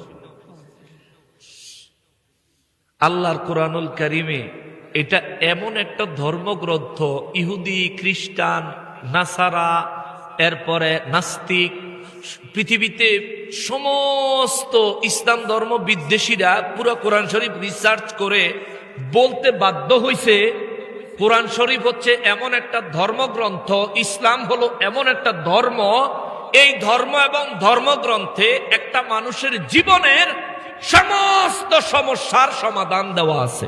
সুবহানাল্লাহ। আর আমরা তো এই সমাধানের গুরুত্ব দেই না। বর্তমান প্রেক্ষাপটের সমস্যার সমাধান দেখেন আল্লাহ 1450 বছর আগে দিয়ে রাখছে। আল্লাহ কয় লা তাত্তাখিযু আদুওয়ি, তোমরা আমার শত্রুদেরকে বন্ধু বানায়ও না। কার শত্রু? আল্লাহ। কার শত্রু? আল্লাহ। আচ্ছা, আল্লাহর সাথে শত্রুতা করা কি সম্ভব? না আল্লাহর সাথে শত্রুতা করা সম্ভব? না। 1000 ফুট উপরে বিমান উঠলে নিচে আর আমারে দেখা যায় না। আর যেই রব্বুল আলামিন 51,000 কোটি বর্গ কিলোমিটার এই পৃথিবীটা বানাইছেন, ওই রব্বুল আলামিনের সাথে শত্রুতা করার মতন কি যোগ্যতা আছে আমার? নাই কোন যোগ্যতা আছে? নাই। সারা পৃথিবী 51,000 কোটি বর্গ কিলোমিটার, সারা পৃথিবী 51,000 কোটি বর্গ কিলোমিটার। এত বড় পৃথিবীটা বানাইছেন কি? আল্লাহ। জোরে কন্যা কি? আল্লাহ। সূর্য বানাইছেন কি? আল্লাহ। দুনিয়ার থেকে সূর্যের দিকে তাকাইলে দুনিয়ার তুলনায় সূর্যের সাইজ কি বড় না ছোট? কত বড় না ছোট? দুনিয়ার থেকে সূর্যের দিকে তাকাইলে সূর্যের সাইজটা কত ছোট দেখা যায়। বিজ্ঞান রিসার্চ করে বলেছে সূর্যটা পৃথিবীর থেকে 30 লক্ষ গুণ বড়। আল্লাহ। 30 লক্ষ গুণ কেমনে বুঝবেন? সহজে বুঝাই।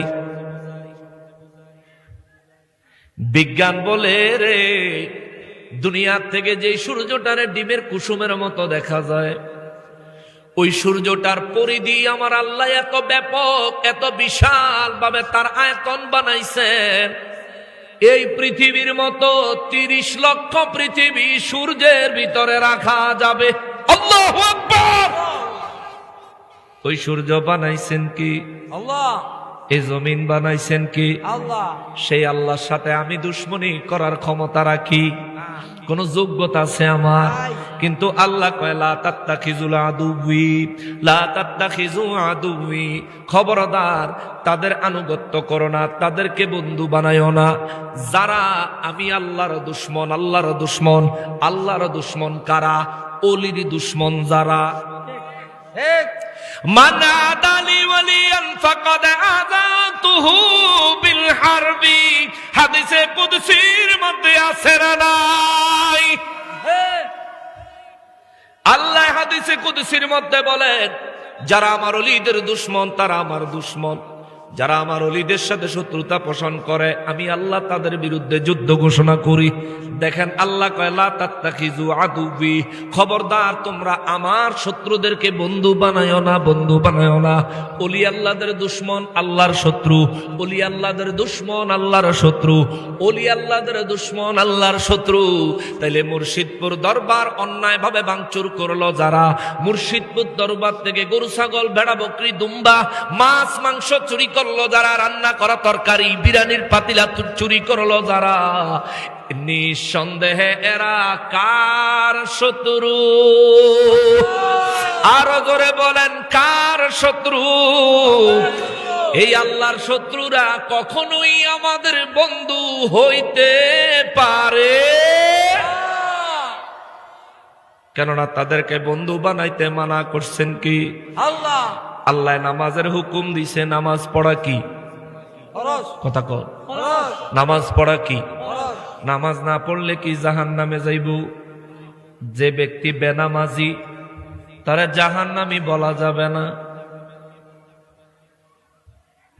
এটা আশ্চর্য হইছে। যে ব্যক্তি বেনামাজি তারা জাহান্নামী বলা যাবে না।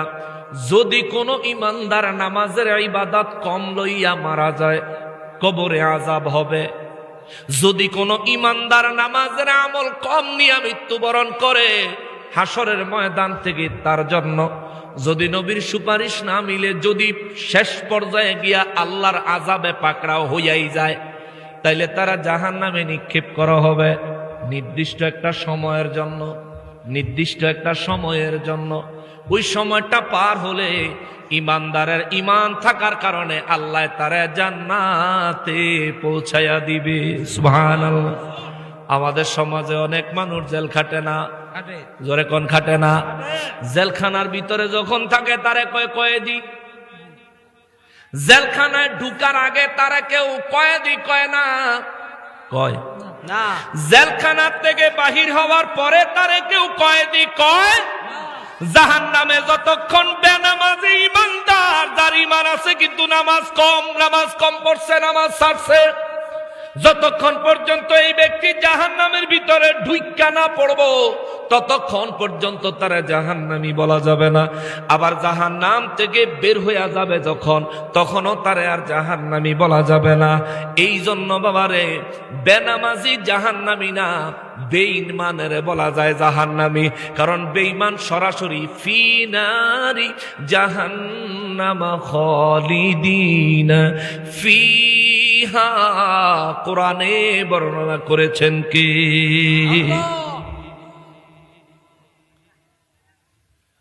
খালিদিনা ফিহা আবাদা। আবাদা দিয়ে আমার আল্লাহ কি বুঝাইলেন? এটার ব্যাখ্যা আছে লিখে বাহিরে। খালিদিনা ফিহা, সেখানে তারা প্রবেশ করবে। আবাদা দিয়ে আল্লাহ বুঝাইলেন চিরস্থায়ী সেখানে থাকবে। ইমানদার বেনামাজি তারে জাহান্নামে দেওয়ার পর চিরস্থায়ী জাহান্নামে থাকবে, এমন কোন বর্ণনা কোরআনে নাই, হাদিসে নাই। নামাজ পড়া ফরজ, এই ফরজ নামাজ ত্যাগ করা গুনাহে কবিরা। কোন গুনাহ? কবিরা। সগীরা গুনাহ না কবিরা গুনাহ? কবিরা গুনাহ। সগীরা গুনাহ হইল ছোট গুনাহ, কবিরা গুনাহ হইল বড় গুনাহ। তাইলে যে ব্যক্তি ফরজ নামাজ ত্যাগ করলো সে কবিরা গুনাহগার। কোন গুনাহগার? কবিরা গুনাহগার। আমার নবী রাহমাতুল লিল আলামিন হাদিসে মোবারক বয়ান করেছেন, রিয়াজুল জান্নাতে, আজও নবীর রওজা মোবারকের পাশে রিয়াজুল জান্নাতের গেটের উপর নবীর ওই হাদিসটা লেখা আছে। আমার নবী রাহমাতুল লিল আলামিন বলেন, শাফাআতি লি আহলিল কাবাইর মিন উম্মতি, আমার উম্মতের মধ্যে যারা কবিরা গুনাহগার কিন্তু ঈমান আছে, বুঝছেন? আমার উম্মতের মধ্যে যারা কবিরা গুনাহগার কিন্তু ঈমান আছে, আমি নবী তাদের জন্য সর্বপ্রথম শাফাআত করব। জোরে সুবহানাল্লাহ, আরো জোরে সুবহানাল্লাহ। তাহলে নামাজ ত্যাগ করা, ফরজ নামাজ ত্যাগ করা কবিরা গুনাহ। ফরজ নামাজ ত্যাগ করা কি? কবিরা গুনাহ। কোন গুনাহ? কবিরা গুনাহ। এই কবিরা গুনাহ কেউ যদি করে সে কবিরা গুনাহগার। ঈমান লয়া যদি মরতে পারে রে, 1450 বছর আগে রাহমাতুল লিল আলামিন ঘোষণা দিয়া দিছে, ওরে নামাজ কম আমার মোহাব্বত কম লয়া মরিস না, ইবাদত কম আমার মোহাব্বত কম লয়া মরিস না। আমার নবী বলেন, আখলিস দীনাকা ইয়াকফিকাল আমালুল কলিল, ঈমানটারে মজবুত করো, ঈমানটারে খাঁটি করো, আমল কম হলেও তোমার নাজাতের ব্যবস্থা। জানার গ্যাপ থাকতে পারে না। আমি কইলাম বইতে, হেমিয়া মনে হয় খেপছে। শোনেন, ভুল মানুষের হতেই পারে, এটা অন্যায় নয়, কিন্তু ভুলকে শুধরানোর কথা বললে, ভুলকে ধরায়া দিলে যদি ক্ষিপ্ত হয়, এটা অন্যায়। ভুল মানুষের দ্বারা হতেই পারে, সেটা শুধরানোর সিস্টেম আছে। আল্লাহ নিজেও তওবার দরজা খোলা রাখছে, মানুষ ভুল করবো, আল্লাহর কাছে মাফ চাইবো, আল্লাহ মাফ করে দিবে। সুবহানাল্লাহ। সুবহানাল্লাহ। কিন্তু যে ব্যক্তি ভুল করার পরেও তার ভুল কেউ ধরায়া দিলে সে অহংকার বশত রাগ করে, ক্ষোভ দেখায়, এটা মুমিনের চরিত্র না, এটা শয়তানের চরিত্র। শয়তানে আল্লাহর হুকুম না মাইনা আদম আলাইহিস সালামকে সেজদার কথা বললে সেজদা দেয় নাই। আল্লাহ জিগাইছে, তুই সেজদা দিতে আমি হুকুম দিলাম, দিলি না কেন? শয়তান যদি কইতো, আল্লাহ আমি তো ফেরেশতা না, আমি তো আগুন, আপনি তো ফেরেশতা করে কইছেন সেজদা দিত, এর লিগে আমি দিছি না। আল্লাহ আমিও যদি সেজদা দিলে আপনি খুশি হন, তাইলে আমি দিমু, আগেরটা বুলিছে মাফ করে দেন। আল্লাহ কিন্তু মাফ করে দিত, কিন্তু ইবলিসে কইছে কি কথাটা, কয় আল্লাহ আমি কি লিগা আদম নবীর সেজদা দিব? আল্লাহ কয় দিতি না কি লিগা? কয় দিব কি লিগা? আমারে বানাইছেন আগুন দিয়া, হেরে বানাইছেন মাটি দিয়া। আল্লাহ কয় তো তারে মাটি দিয়া বানানে, তোরে আগুন দিয়া বানানে, কি এমন হইছে? কইছেন আল্লাহ মাটি যদি উপরের দিকে ঢিল মারে নিচে চলে আসে, আর আগুন হইলো নিচের জ্বালায়া দিলে উপরে চলে যায়, তো যেটার গতিপথ উপরের দিকে সেটা তো কখনো নিচের দিকে গতিপথের কোন বস্তুর কাছে মাথা নত করতে পারে না। আল্লাহ কয় ভুলও করছত, অহংকারও দেখাইছত, ভুলও করছত, যুক্তিও দেখাইছত, পণ্ডিতিও দেখাইছত। যা বের হয়ে যা, উখরুজ মিন্নি মালাউন, বের হয়ে যা জান্নাত থেকে চিরকালের জন্য। মুআল্লিমুল মালায়েকা খেতাব ছিনিয়ে নিলাম, শয়তান খেতাব দিয়া জাহান্নামী বানায়া দিলাম। ঠিক কিনা বলেন? আলেম বিনয়ী হতে হবে, বিনয়ী হতে হবে। আমার ভুল হয়েছে, আমার ধরায় দেন, আমি মাইনা যাবো। আমি এখন সাফাবাজি করতাম আর নিজের অহংকার দেখাইতে আসি নাই। আমি এখানে আসছি কোরআন সুন্নাহর সঠিক রূপরেখা আপনাদের সামনে বয়ান করার জন্য, আপনাদেরকে শিখানোর জন্য। এটা আল্লাহর আমানত, এটা আল্লাহর রাসূলের আমানত, এটা রাসূলের ওয়ারেস। ইন্নাল উলামাউ ওয়ারাসাতুল আম্বিয়া, নবীর ওয়ারিস বানায় গেছে আমরারে শয়তানের মতো অহংকার করার জন্য। ভুল হতেই পারে, আমি যেন সব জানি, আমার যে ভুল হয় না ব্যাপার এটা না। ভুল আমারও হয়, ভুল আমারও হয়। তবে আমার ভুল হইলে কি করতে হইব? ভুল স্বীকার করতে হইব, মাইনা নিতে হইব। সত্য অস্বীকার করার কোন সুযোগ নাই। মুমিন কখনো সত্যকে অস্বীকার করতে পারে না। এই জন্য আপনাদেরকে বুঝাইয়া দিলাম, জেলখানায় কেউ না ঢুকলে তারে কয়েদি বলা যায় নাকি? আপনারা জেলখানায় কেউ না ঢুকলেও তারে কয়েদি কর। কয়েদি বুঝেন তো? যে জেল খাটা আসামি, যে অলরেডি জেল খাটতেছে তারে কয় কয়েদি। তো যে অলরেডি জাহান্নামে ঢুইকা জাহান্নামের শাস্তি বুক করতেছে, আপনি তারে কইবেন জাহান্নামী। কিংবা যার জন্য জাহান্নাম একেবারে অবধারিত, ওয়ারেন্ট হয়ে গেছে, অর্থাৎ ঈমান নাই, কাফের, তার জন্য জাহান্নাম নিশ্চিত। মুনাফিক, হয়তো আজকার কোরআন শরীফের মধ্যে আজকার আয়াতে পড়লাম, আল্লাহ তাআলা বললেন ইন্নাল মুনাফিকিনা ফিদ দারকিল আসফালি মিনান নার। মুনাফিকের ঠিকানা জাহান্নামের একেবারে নিকৃষ্ট স্থানে। তার মানে জাহান্নামের ভিতরেও ভালো জায়গা আছে, আবার খারাপ জায়গা আছে, বুঝছেন? মানে মায়ের যে দেয়, মায়ের ভিতরেও ভালো মায়ের আছে, খারাপ মায়ের আছে। আল্লাহ কইলেন ফিদ দারকিল আসফালি মিনান নার, ফিদ দারকিল, অত্যন্ত জঘন্য জায়গার মধ্যে। তাইলে আমরা মুনাফিকদেরকে জাহান্নামী বলতে পারি, কিন্তু মুসলমানের মধ্যে যারা বেনামাজি তাদেরকে জাহান্নামী বলতে পারি না। কারণ জাহান্নামী বললে তে দিলে কষ্ট পাইব। তার কি করতে হইব? ভাই নামাজ পড়াই লাগবে, সারার কোনো সুযোগ নাই। হাসরের ময়দানে আল্লাহ যখন ধরব, সর্বপ্রথম হিসাব দিব কি? নামাজের। আউয়ালু মা ইউহাসাবু বিহিল আবদু ইয়াউমাল কিয়ামাতিস সালাহ। হাসরের ময়দানে সর্বপ্রথম আল্লাহ নামাজের হিসাব নিবে। অতএব যারা বেনামাজি আছেন, নামাজ পড়বেন। আপনার জন্য নবীজি সুপারিশ করবেন, ইচ্ছাকৃত নামাজ ত্যাগ করবেন না, নবী সুপারিশ করবেন। আবার হে আশায় ঘুম নষ্ট করেন না।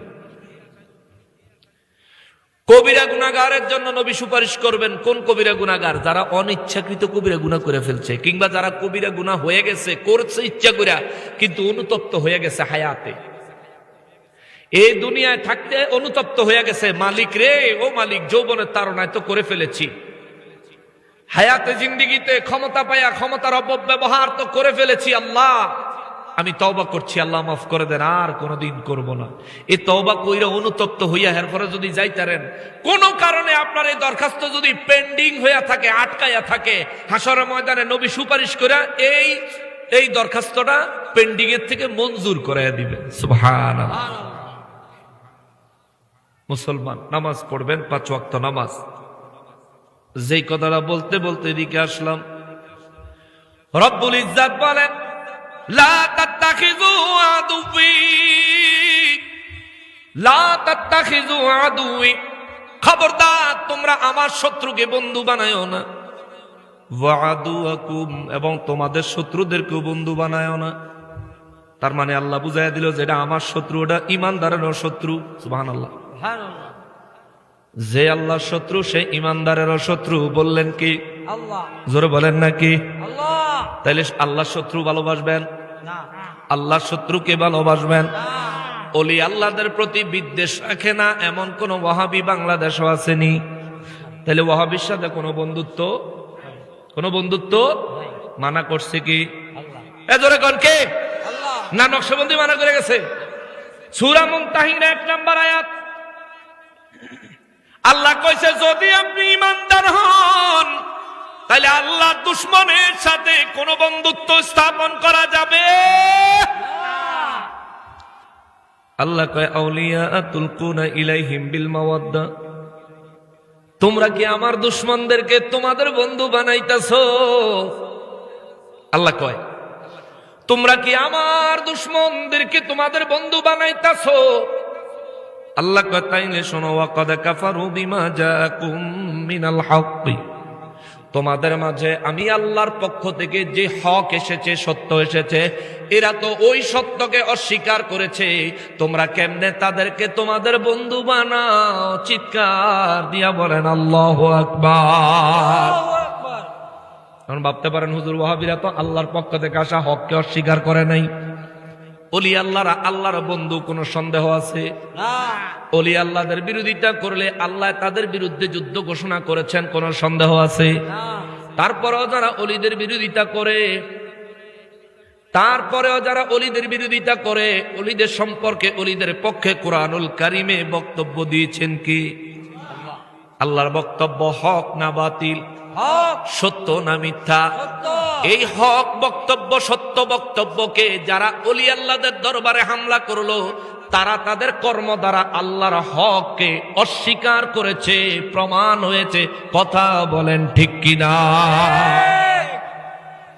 যে অন্যায় করে, যে অন্যায়কে সমর্থন করে, দুইজনই সমান অপরাধী। ঠিক। রব্বুল আলামিন আরো কয় ইউখরিজুনার রাসূলা ওয়া ইয়াকুম, আল্লাহু আকবার। আল্লাহ কয় আমার শত্রুদেরকে তোমরা তোমাদের বন্ধু বানাও। ভুলে গেলা কেমনে? ওই হাতিব, হযরতে হাতিব রাদিয়াল্লাহু তাআলা আনহুকে উদ্দেশ্য করে আল্লাহ তাআলা ওহী নাজিল করলেন এবং সমস্ত ঈমানদারদেরকে বললেন, এই ঈমানদার ভুলে গেছো কেমনে? ইউখরিজুনার রাসূলা ওয়া ইয়াকুম, এই মক্কাবাসীরা, এই কাফেরেরা, আমি আল্লাহর দুশমনেরা তোমাদের রাসূলকে তার মাতৃভূমি ছাড়া করেছে, তোমাদেরকেও মক্কা মুআজ্জামা থেকে তারা তাড়িয়ে দিয়েছে। আল্লাহ কয় কেমনে তোমরা তাদেরকে তোমাদের বন্ধু বানাও? ওই হাতিবে যে চিঠি পাঠাইছে, এটা তো একটা বন্ধুত্ব সুলভ আচরণ। আল্লাহ পছন্দ করেন নাই, কিন্তু তার নিয়ত খারাপ ছিল না। ইন্নামাল আমালু বিন্নিয়াত, আমলের প্রতিদান নিয়তের উপর নির্ভরশীল। আল্লাহও মান্য নিছে হাতিব রাদিয়াল্লাহু নির্দোষ, নবীও মান্য নিছে হাতিব রাদিয়াল্লাহু নির্দোষ। কিন্তু ভবিষ্যতে আর কোন ঈমানদার যাতে এই ধরনের কোনো কিছুকে নির্দোষ হালাল মনে কইরা এই ধরনের কোনো কাজ যেন না করে, এই জন্য আল্লাহ বলতেছেন, আল্লাহ কত সুন্দর উদাহরণ দিতেছেন, এই আমার দুশমন তোমাদের দুশমন, তোমাদের দুশমনকে বন্ধু বানাইও না। কেন জানো? তুমি যারে বন্ধু বানাইতেছো সে তোমাদের কাছে আসা আমি আল্লাহর হককে অস্বীকার করতেছে। আল্লাহ কয় আমি আমার রসুলদেরকে গায়েবের ইলম দেই, ইল্লা মানিরতাদা মির রাসূলিন, আমার পছন্দের রসুলকে আমি গায়েবের ইলম দান করেছি। এখন যারা বলল নবীকে আল্লাহ গায়েবের ইলম দেয় নাই, নবী গেলবে গায়েব জানে না, আল্লাহর কথার পক্ষে গেছে না বিরুদ্ধে? তাইলে তারা কি আল্লাহর বন্ধু না শত্রু? শত্রু। আমাদেরও শত্রু। শত্রু। এদেরকে যদি শত্রু হিসেবে না চিনেন তাহলে আর কয়টা দিন অপেক্ষা করেন। আপনার ঘরে ঢুকে যদি চুরি ডাকাতি করব, আপনার ঘরে ঢুকা মা বোনদেরকে যখন ইজ্জত নষ্ট করবে, আপনার ধন সম্পদ যখন জোর করে বুক দখল করবে, এতিমের হক যখন মাইরা দিয়া আপনারা যখন রাস্তায় বসাইয়া দিবে, গায়ের কাপড় ঠিক মতন থাকতো না, সেদিন বুঝছেন। কিন্তু বুঝলে কোনো লাভ হইতো? আগে বুঝছেন কামে দিবে, সেদিন বুঝলে শুধু হাই হাই করতে করতে কবর পর্যন্ত চলে যাবেন, কোনো ফায়দা হবে না। আল্লাহর বিধানগুলো এই জন্য আল্লাহ 1450 বছর আগে দিয়ে রাখছে। আল্লাহ জানে যুগে যুগে নাফরমান দুনিয়ায় এসেছে, নাফরমানি করেছে, তবে হ্যাঁ মুমিনের কিচ্ছু হয় নাই, নাফরমানের অস্তিত্ব খুঁজে পাওয়া যায় নাই। রব্বুল আলামিন বলেন তারা তোমাদের প্রতি আসা আমি আল্লাহর হককে অস্বীকার করেছে। তোমাদের প্রাণ প্রিয় রসুল, আমার মনোনীত রসুল, আমার হাবিবুল্লাহকে তারা জন্মভূমি ছাড়া করেছে। ওয়া ইয়াকুম, এবং তোমাদেরকেও জন্মভূমি ছাড়া করেছে, মক্কা ছাড়া করেছে। এরপরে আল্লাহ কয় রসুলের অপরাধ ছিল, খেয়াল করেন, আল্লাহ কয় রসুলের অপরাধ কি ছিল, তোমরা ইমানদারদের অপরাধ কি ছিল? আতুমিনু বিল্লাহি রাব্বিকুম, তোমাদেরকে তারা একটা অপরাধী করেছে, একটা দোষে দোষী করেছে। তোমাদের দোষ হলো তোমরা তোমাদের প্রতিপালক সৃষ্টিকর্তা রব্বুল আলামিন আল্লাহর উপর তোমরা ঈমান এনেছিলে। চিৎকার দিয়া কোন আল্লাহু আকবার। যে তোমরা ঈমান আনছো, এই অপরাধে তোমাদেরকে, তোমাদের রসুলকে মক্কা থেকে তারা তাড়িয়ে দিয়েছে। আমি আল্লাহ যে কুরআন নাজিল করেছি, আমি আল্লাহ যে বিধান নাজিল করেছি, এই বিধানগুলো তারা অস্বীকার করেছে, কুফরি করেছে। এরা কখনোই মুমিনের বন্ধু হতে পারে না। এটা আমারও শত্রু, মুমিনেরও শত্রু। যে মুমিন তাদেরকে বন্ধু জানবে, ওই মুমিন আমার বন্ধু না, অবশ্যই তাদের বন্ধু, তাদের সঙ্গেই জাহান্নামে থাকবে। চিৎকার দিয়া কর নাউজুবিল্লাহ। এই ওয়াজ আজকে সারা রাত করলেও শেষ হইত না। আমি খুতবার মধ্যে একটু লম্বা করে তেলাওয়াত করছি। আমি বয়ানের শুরুতে কোরআন তেলাওয়াত করতে আমার ভালো লাগে, আমি শান্তি পাই। এই জন্য বিশ্ববুদ্ধুর বসে রয়েছেন, প্রচন্ড ঠান্ডা পড়তেছে। আমরারে তো ডবল কইরা এই চান্দিনা দিছেন, কিন্তু আপনাকে গায়ের উপরে তো টপ টপ টপ টপ করে পড়তেছে না, আমি বুঝতেছি। আমার যুবক ভাইরা, হ্যাঁ, ওরে কোন পাগলে বলে নবী গায়েব জানে না, কোন পাগলে বলে নবী জানে না, এলেমের শহর গনবী শাহে মদিনা, এলেমের শহর গনবী শাহে মদিনা। ওরে দেওবন্দের ছাত্র যিনি মির্জা গোলাম কাদিয়ানি। এখন যারা দেওবন্দি দাবি করে, কাদিয়ানিদেরকে কাফের সরকারের ঘোষণা দিত, আন্দোলন করে, অথচ এই মির্জা গোলাম কাদিয়ানি কিন্তু হ্যাঁ লোক। তবে হ্যাঁ, অবশ্যই তারা তাকে প্রত্যাখ্যান করছে, এর জন্য তাদেরকে ধন্যবাদ। ঠিক কিনা? তারা যেটা ভালো করছে আমরা এটা ভালোই করবো। আমরা তারার মতন প্রতারক নয় যে মিথ্যা কথা কইয়া থানাত গিয়া তাহিরের বিরুদ্ধে মামলা দিব। তাহিরের বিরুদ্ধে মিথ্যা কথা কইয়া থানাত গিয়া মামলা দিছে, আর কি দুঃখের বিষয়, বড় আফসোসের বিষয়। রক্ষক গেছে ভক্ষক হইয়া। রক্ষকেরাও সত্য কথা বলতে দ্বিধা করে, রক্ষকেরাও মিথ্যা বয়ান দেয়। আল্লাহ তাদেরকে হেদায়েত দেয়। জোরে কোন আমিন, আরো জোরে কোন আমিন। সম্মানিত আছে। তো এই জন্য ওই গজলের মধ্যে শায়ের লেখছে, কে লেখছে এটা আমি জানি না, তবে আমার ভাল লাগছে।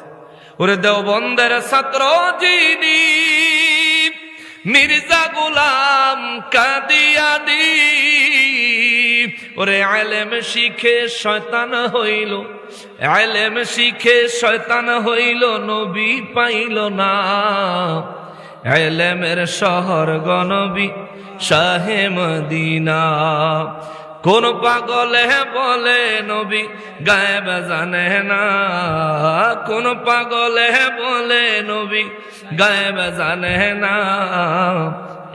এলেমের শহর গনবী শাহে মদিনা। এটা কে পাঠাইছে? পিছন থেকে মাবুনের পাঠাইছে না পুরুষ লোক? আল্লাহ, মাবুনের লাগে কি প্যান্ডেল করছেন? প্যান্ডেল না না, এইসব ফকিরা কাম করে লইব না। মা বোনেরা সুন্দর করে প্যান্ডেল করে দিতে হইব আগামী বছর। কেমন? এটা দাবি রইল। কারণ আমরা তেনে পুরুষরা যারা আছে, আমরা তো মাঝে মধ্যে বিড়ি খাইতাম যাই, চা খাইতাম যাই, কিন্তু মা বোনেরা কিন্তু এই যাইয়া সন্ধ্যাবেলা একবার টিপ দিয়ে বয়, এক টিপে মুনাজাত, ঠিক না? এর আগে কিন্তু বের হয় না। অতএব তাদের জন্য ভালো ব্যবস্থা করবেন। প্রজেক্টর দিচ্ছেন নি? আগামীতে প্রজেক্টর দিবেন, প্যান্ডেল করবেন। মা বোনদের জন্য এই যে খেয়ার বেশি করে বিছাইয়া নরম করে দিবেন, বুঝছেন নি? মা বোনের যাতে কষ্ট না হয়, বেশি করে বিছাইয়া নরম করে দিবেন। লাগলে তেরপলের নিচে বিছাইয়া তেরপলের উপরে খেয়ার দিবেন, যাতে করে মাটির ঠান্ডা ডাইরেক্ট গায়ে না উঠে, ঠিক আছে না? যাতে করে ওই দুনিয়ার সামান্য কষ্টের কারণে কোরআন হাদিস শুনতে যাতে কোনো ডিস্টার্ব ফিল না হয়। মা বোনদের ঠিক রাখেন, মা বোনেরাই কিন্তু সবারই ঠিক রাখে। ফোলাপান ঠিক রাখবো, জামাই ঠিক রাখবো, ঘরের ভিতরে জামাইরা গেলে কত সুন্দর ওয়াজ হইতেছে, ভাই যাও যাও যাও ওয়াজ দাও ওয়াজ দাও, ঠিক কিনা বলেন? আর যদি হেরারে কষ্ট দেয় কবে দূর আঙ্গুল লেগে ফ্যান্ডেল করছে না, তুমি যাবে কি তাই চা বানাই দিলে তলে ফাউডি হইয়া বইয়া বইয়া হনো ওয়াজ গেলে হোনা যাবে, নাইলে হোনা যাবে। আমি যখন যাইতাম না তোমারও যাওয়ার নাই, এর লেগে তো মানুষ কমছে, নাহলে তো মানুষ আর কিছু হইলে মনে হয়। আচ্ছা যাক, এই সিডি পাঠাইছে হুজুর, আপনার ওয়াজ সবার পছন্দ হচ্ছে, আপনি আরো 1 ঘন্টা সময় দেওয়ার জন্য অনুরোধ রইল। এই সিডি যে সময় পাঠাইছে হেতেনে ধরে এই পর্যন্ত 1 ঘন্টা হইয়া গেছে। অতএব সিডি পাওয়ার আগেই অনুরোধ কমপ্লিট। আচ্ছা, দ্বিতীয় বিষয় হইল, এই কেউ একজন লিখছে যে ওহাবিরা বলে হেরা নাকি সুন্নি। ও মা, তো আলহামদুলিল্লাহ, তো ভালো কথা, কালকে হ্যাঁ করে ডাক দেন, আমগুলোকে মিলাদ পড়ুক কি, ঠিক আছে না? এখন হারা কইব সুন্নি মানে কি মিলাদ দিয়া পরিচয় নেই। আমাদের দেশে তো রিজন এটাই হয়ে গেছে, আমাদের দেশে কারণ তো এটাই হয়ে গেছে, মিলাদ পড়েনারা সুন্নি আর মিলাদের বিরোধিতা করেনারা ওহাবি।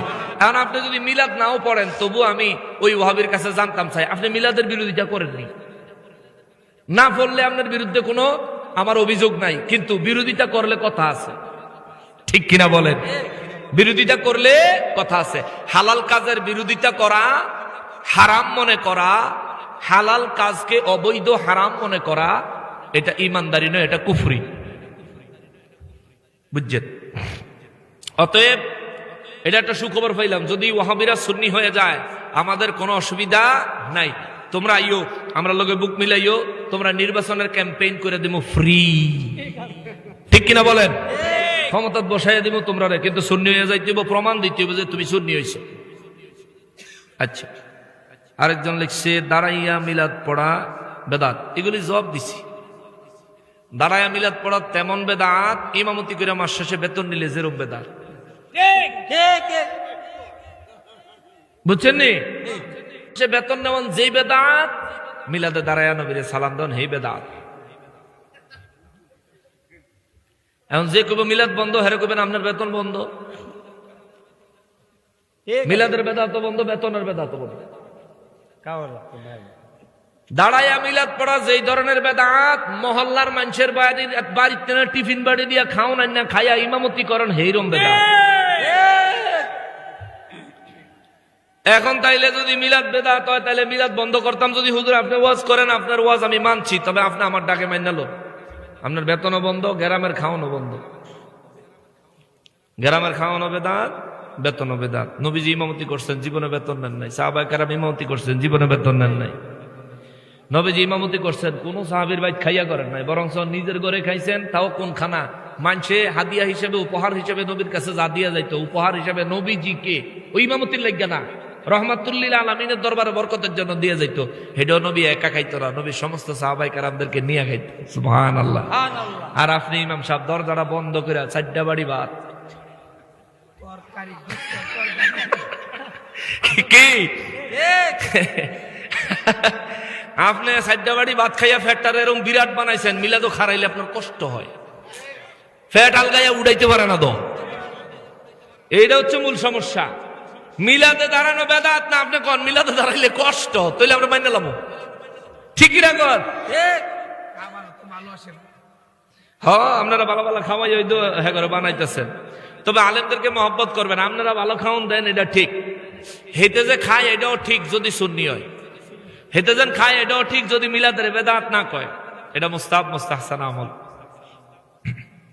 এটা করবেন, সব আছে। আমরা ফরজ মনে করি না, ওয়াজিব মনে করি না, সুন্নতে মুআক্কাদা মনে করি না। নবীজিকে দাঁড়ায় সালাম দেই মুস্তাহাব মুস্তাহসান হিসেবে, সওয়াব হিসেবে তাজিম করে নবীকে সালাম দেই। এই সালামের বিরুদ্ধে, মিলাদে কিয়ামের বিরুদ্ধে এই যারাই এখনো বিরোধিতা করে, এদের পূর্বপুরুষ বাপ দাদা 14 গোষ্ঠী, এদের এই দলে যত মুরব্বী, এদের বাপ দাদা 14 পুরুষের মধ্যে যত মুরব্বী আছে, কোন মুরব্বী আজ পর্যন্ত মিলাদে কিয়াম করলে হারাম হইব, গুনাহ হইব প্রমাণ করতে পারে না। দিন শেষে মাইন্না গেছে মিলাদে কিয়াম করা মুস্তাহাব মুস্তাহসান, কেউ যদি করে সওয়াব পাবে, কেউ যদি না করে গুনাহগার হবে না। কেউ বিরোধিতা করলে বিপদ আছে। মিলাদ কিয়াম যদি বেদাত হয় তাহলে 1 নম্বরের বেদাতি হইল শামসুল হক ফরিদপুরি সাহেব, 1 নম্বরের বেদাতি। কওমিয়ালাদের গুরু, দাওবন্দীদের গুরু, বাংলাদেশের অন্যতম গুরু, ফরিদপুরের কি ফরিদপুরি কইছি শামসুল হক, দেখছেন অহনেই মনে নাই, আল্লাহ হেদায়েত করতো।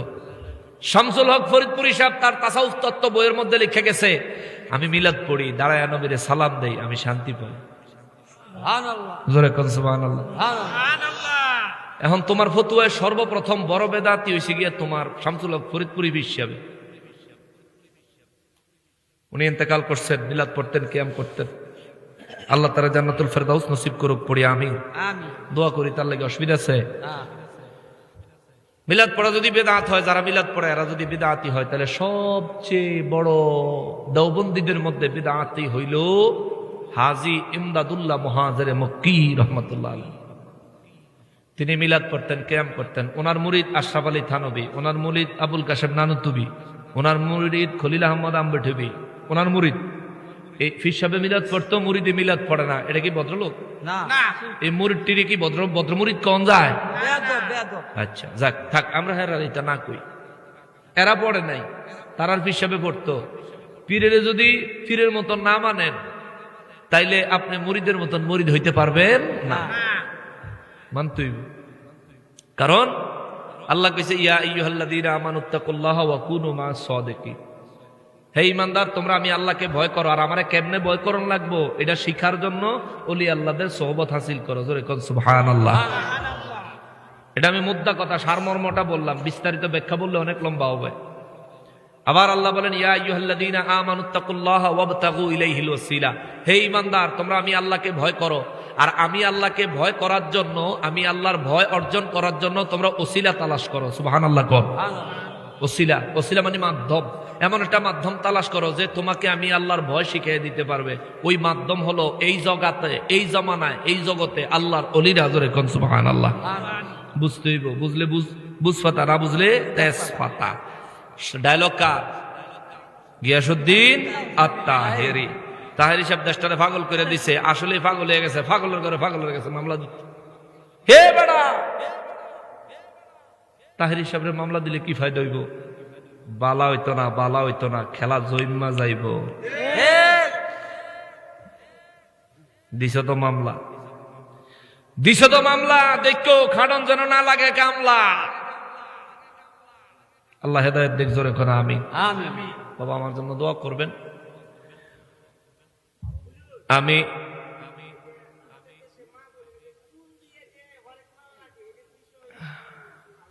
সুন্দর টাইনা সিরিয়া করে না, মানে আলগা হইয়া যেটা ফুরে জায়গায় হিট হইতো, বেচা লাগ, অসুবিধা নাই। হুদা হুদে হালায়া দিলে লস না, কিছু টাকা টুকা পাইলো, ভালোই দাম আছে বলে। হ্যাঁ, তবে এন একটা মাসলা আছে। ওই আপনি কি বেচেন না কিনে? 7,000 করে কিনা নেয়? আপনি শিওর জানেন?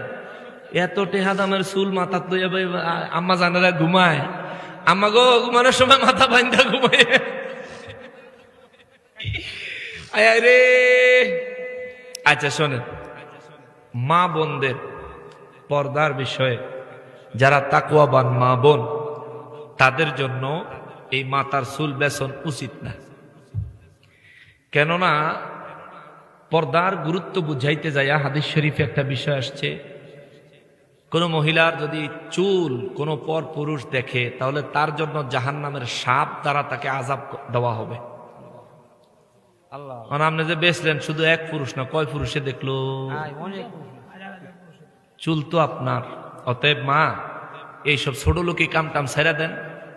ছেড়ে দিয়া 1,000-2,1 টাকা দিয়া 4-5টা মুরগি কিনা পালেন।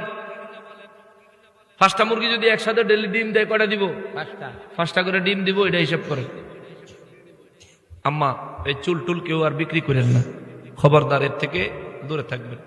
তবে আমি একটা কথা না বললেই নয়, আমার আগে যে আলোচনা করছে সে কিন্তু আমারই ভাই, তরিকতের ভাই, মহব্বতের ভাই। একই দরবার থেকে আমাকেও খেলাফত দিছে, একই দরবার থেকে তাকেও খেলাফত দেওয়া হয়েছে। আমি যদিও এখনো মুরিদ বানানি শুরু করি নাই, কারণ আমি হিসাব করে দেখছি বাবা আমারই আমল নাই, ফুজি আমারই নাই। নিজের গুনার বোঝাই যখন চিন্তা করি, বিশ্বাস করেন আমি সোজা হইতে পারি না। আমি চিন্তা করে দেখি যে গুনার পাহাড়টা, গুনার বোঝাটা আমার এত ভারী, এত বড়। আল্লাহ যদি মানুষের গুনার ওজন দিত, যে শরীরের উপরে, কাঁধের উপরে ফেরেশতা লেখলে ওজন হয়, ভারী হয়, যদি এমন হইতো তাইলে এই দুনিয়া জমিনের উপরে দিয়া চলার মতন, মুখ দেখানোর মতন কোন যোগ্যতা আমার থাকতো না। তো চিন্তা করে দেখছি যে আমার নিজের গুনার নাই অভাব, আমি নিজের আমলনামা নিজেকে এখনো পরিশুদ্ধ করতে পারি না। এলাকা পীর মুরিদি এখনো মুরিদ কেউ বানাই না। কারণ অনেকেই আমার ফোন করে, হুজুর আপনার কাছে মুরিদ। এমনও কিছু মানুষ আছে, তাদের জন্য দোয়া করি যে হুজুর আল্লাহ আপনি যেদিন বায়াত শুরু করবেন সেই দিন আমি মুরিদ হবো, এর আগে কোন আনে মুরিদ দিতাম। এরকম কিছু এই কি বলে প্রতিজ্ঞাও কিছু মানুষ করে, কিন্তু আমি এখন না। আমরা বয়স 40-এর আগে এই ধরনের কাজে পদার্পণ করছি না।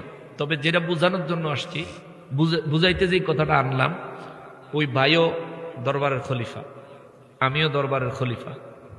আজকের বক্তব্যের মাধ্যমে, তার বক্তব্যের প্রতিবাদের মাধ্যমে আমরা গোটা দেশবাসীকে একটা মেসেজ দিলাম, আমরা শুধু ওহাবিদের ভুল ধরি না, যে ভুল করে তারই ধরি। আমার ভাই বুঝি না, আমার বাপ বুঝি না, আর আমার পাড়া প্রতিবেশী বুঝি না, আমার পীর ভাই বুঝি না, আমার খলিফা ভাই বুঝি না। ভুল করছে, ভুল স্বীকার করতে হবে, ভুল করছে ধরা খাইতে হবে।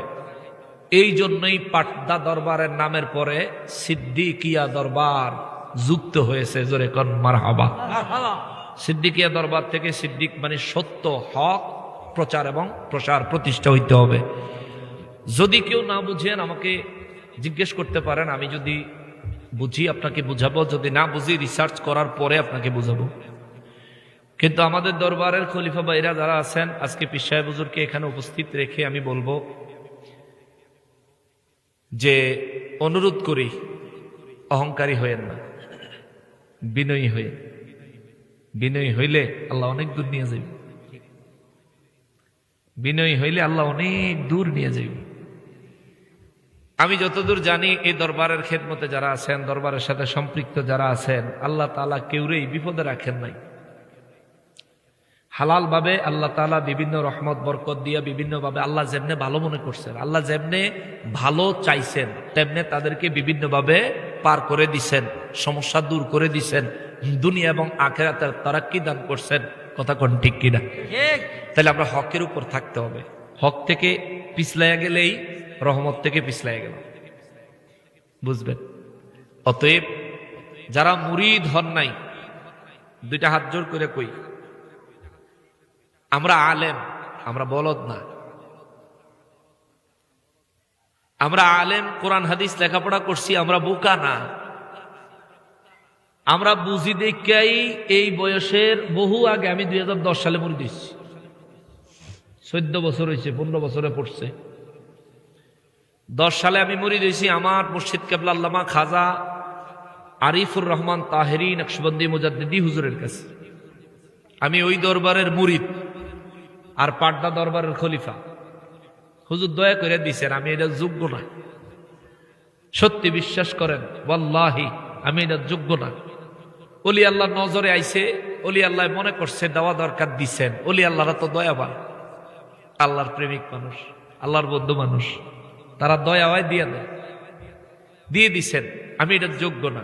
আমি মুরিদ চাঁদপুর ইসলামপুর গাছতলা দরবার শরীফের, কিন্তু পাটদা দরবার শরীফ, সিদ্দিকিয়া দরবার শরীফের খলিফা। তো যে কথার থেকে এদিকে আসলাম, ভাই বিনয়ী হয়েন, আমরা বিনয়ী হব। আর একটা জিনিস, বেনামাজিরা গুনাহগার,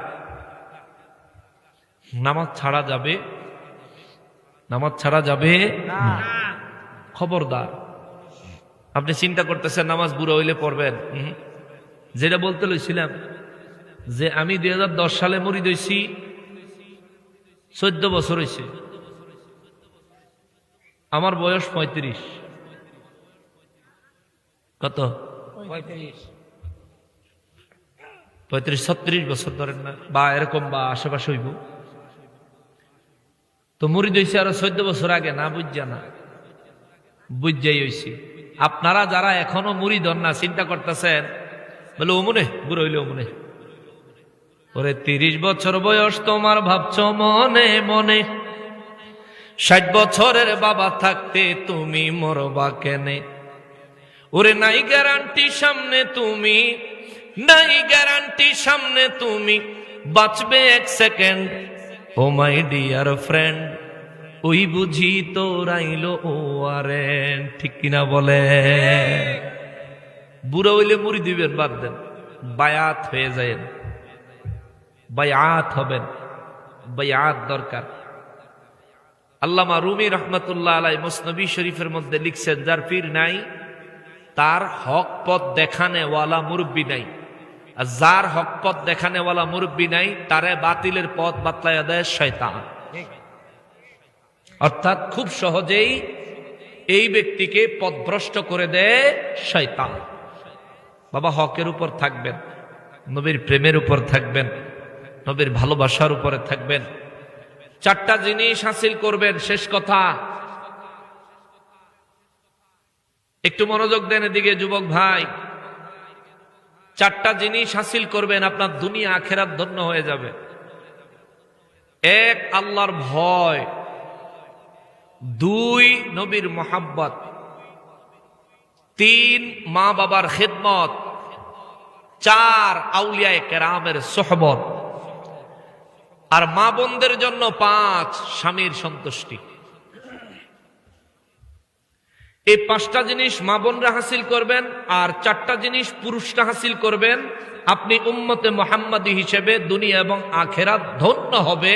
চিৎকার দিয়ে বলেন সুবহানাল্লাহ। সুবহানাল্লাহ। আল্লাহ আমাদেরকে তৌফিক দান করেন, আমিন। জোরে বলেন আমিন, আরো জোরে বলেন আমিন। তাহলে আজকের আলোচনা থেকে কি শিখলাম? আল্লাহ নিষেধ করেছেন আল্লাহর দুশ্মন এবং আমাদের দুশ্মন, আর আমাদের দুশ্মন আল্লাহর দুশ্মনের সাথে কোনো প্রকার বন্ধুত্ব করা যাবে না, কোনো কৌশলের জন্যও করা যাবে। ওই বেলে হেরা আইছিল, আমগরে দাওয়াত দিছিল, গেছিলাম দুগা খাইতাম আর দেখা করতাম, হেডার লেগেও যাওন যাইতো না। মাঝখান দিয়ে আমাদের 2 জন আলেম বাতিলদের সাথে দেখা করতে গেছিল। এটা নিয়ে আমাদের মুরব্বীর আহ্বানে, ওসিয়র রহমান সাহেব হুজুরের আহ্বানে তারা তওবা করছেন, অনুতপ্ত হইছেন। আমরা তাদেরকে ধন্যবাদ জানাই। আমাদের তারা যেমন ভাই ছিল, পুনরায় আবার তারা আমাদের তেমন ভাই হয়ে গেছে। কোনো অসুবিধা আছে? কিন্তু তাদের দ্বারা যে কাজটা হইছে, এই কাজটা ভুল হইছে। আমরা যদি কইতাম তাইলে কইতো আমার সমবয়সী কইছে, মানছি না। কইছে এমন একজন ব্যক্তি, এশিয়া মহাদেশের অন্যতম বিদ্যাপীঠ, গোটা এশিয়া মহাদেশের মধ্যে অন্যতম বিদ্যাপীঠ জামিয়া আহমদিয়া সুন্নিয়া মাদ্রাসার সম্মানিত প্রিন্সিপাল মহোদয় ওসিয়র রহমান সাহেব, তিনি যখন লাইভে এসে বলছেন নিজের ছেলেকেও ছাড় দেয় নাই। খেয়াল করছেন? নিজের ছেলেকেও ছাড় দেয় নাই। এটাই সুন্নিদের গুণ, এটাই সুন্নিদের পরিচয়।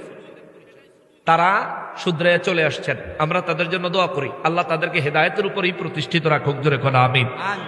কিন্তু এইখান থেকে একটা শিক্ষা নেন, ওই যে আল্লাহর বিধান, আল্লাহর দুশ্মন তোমাদের দুশ্মন, তোমাদের দুশ্মন এবং আল্লাহর দুশ্মন কখনো তোমাদের বন্ধু হতে পারে না।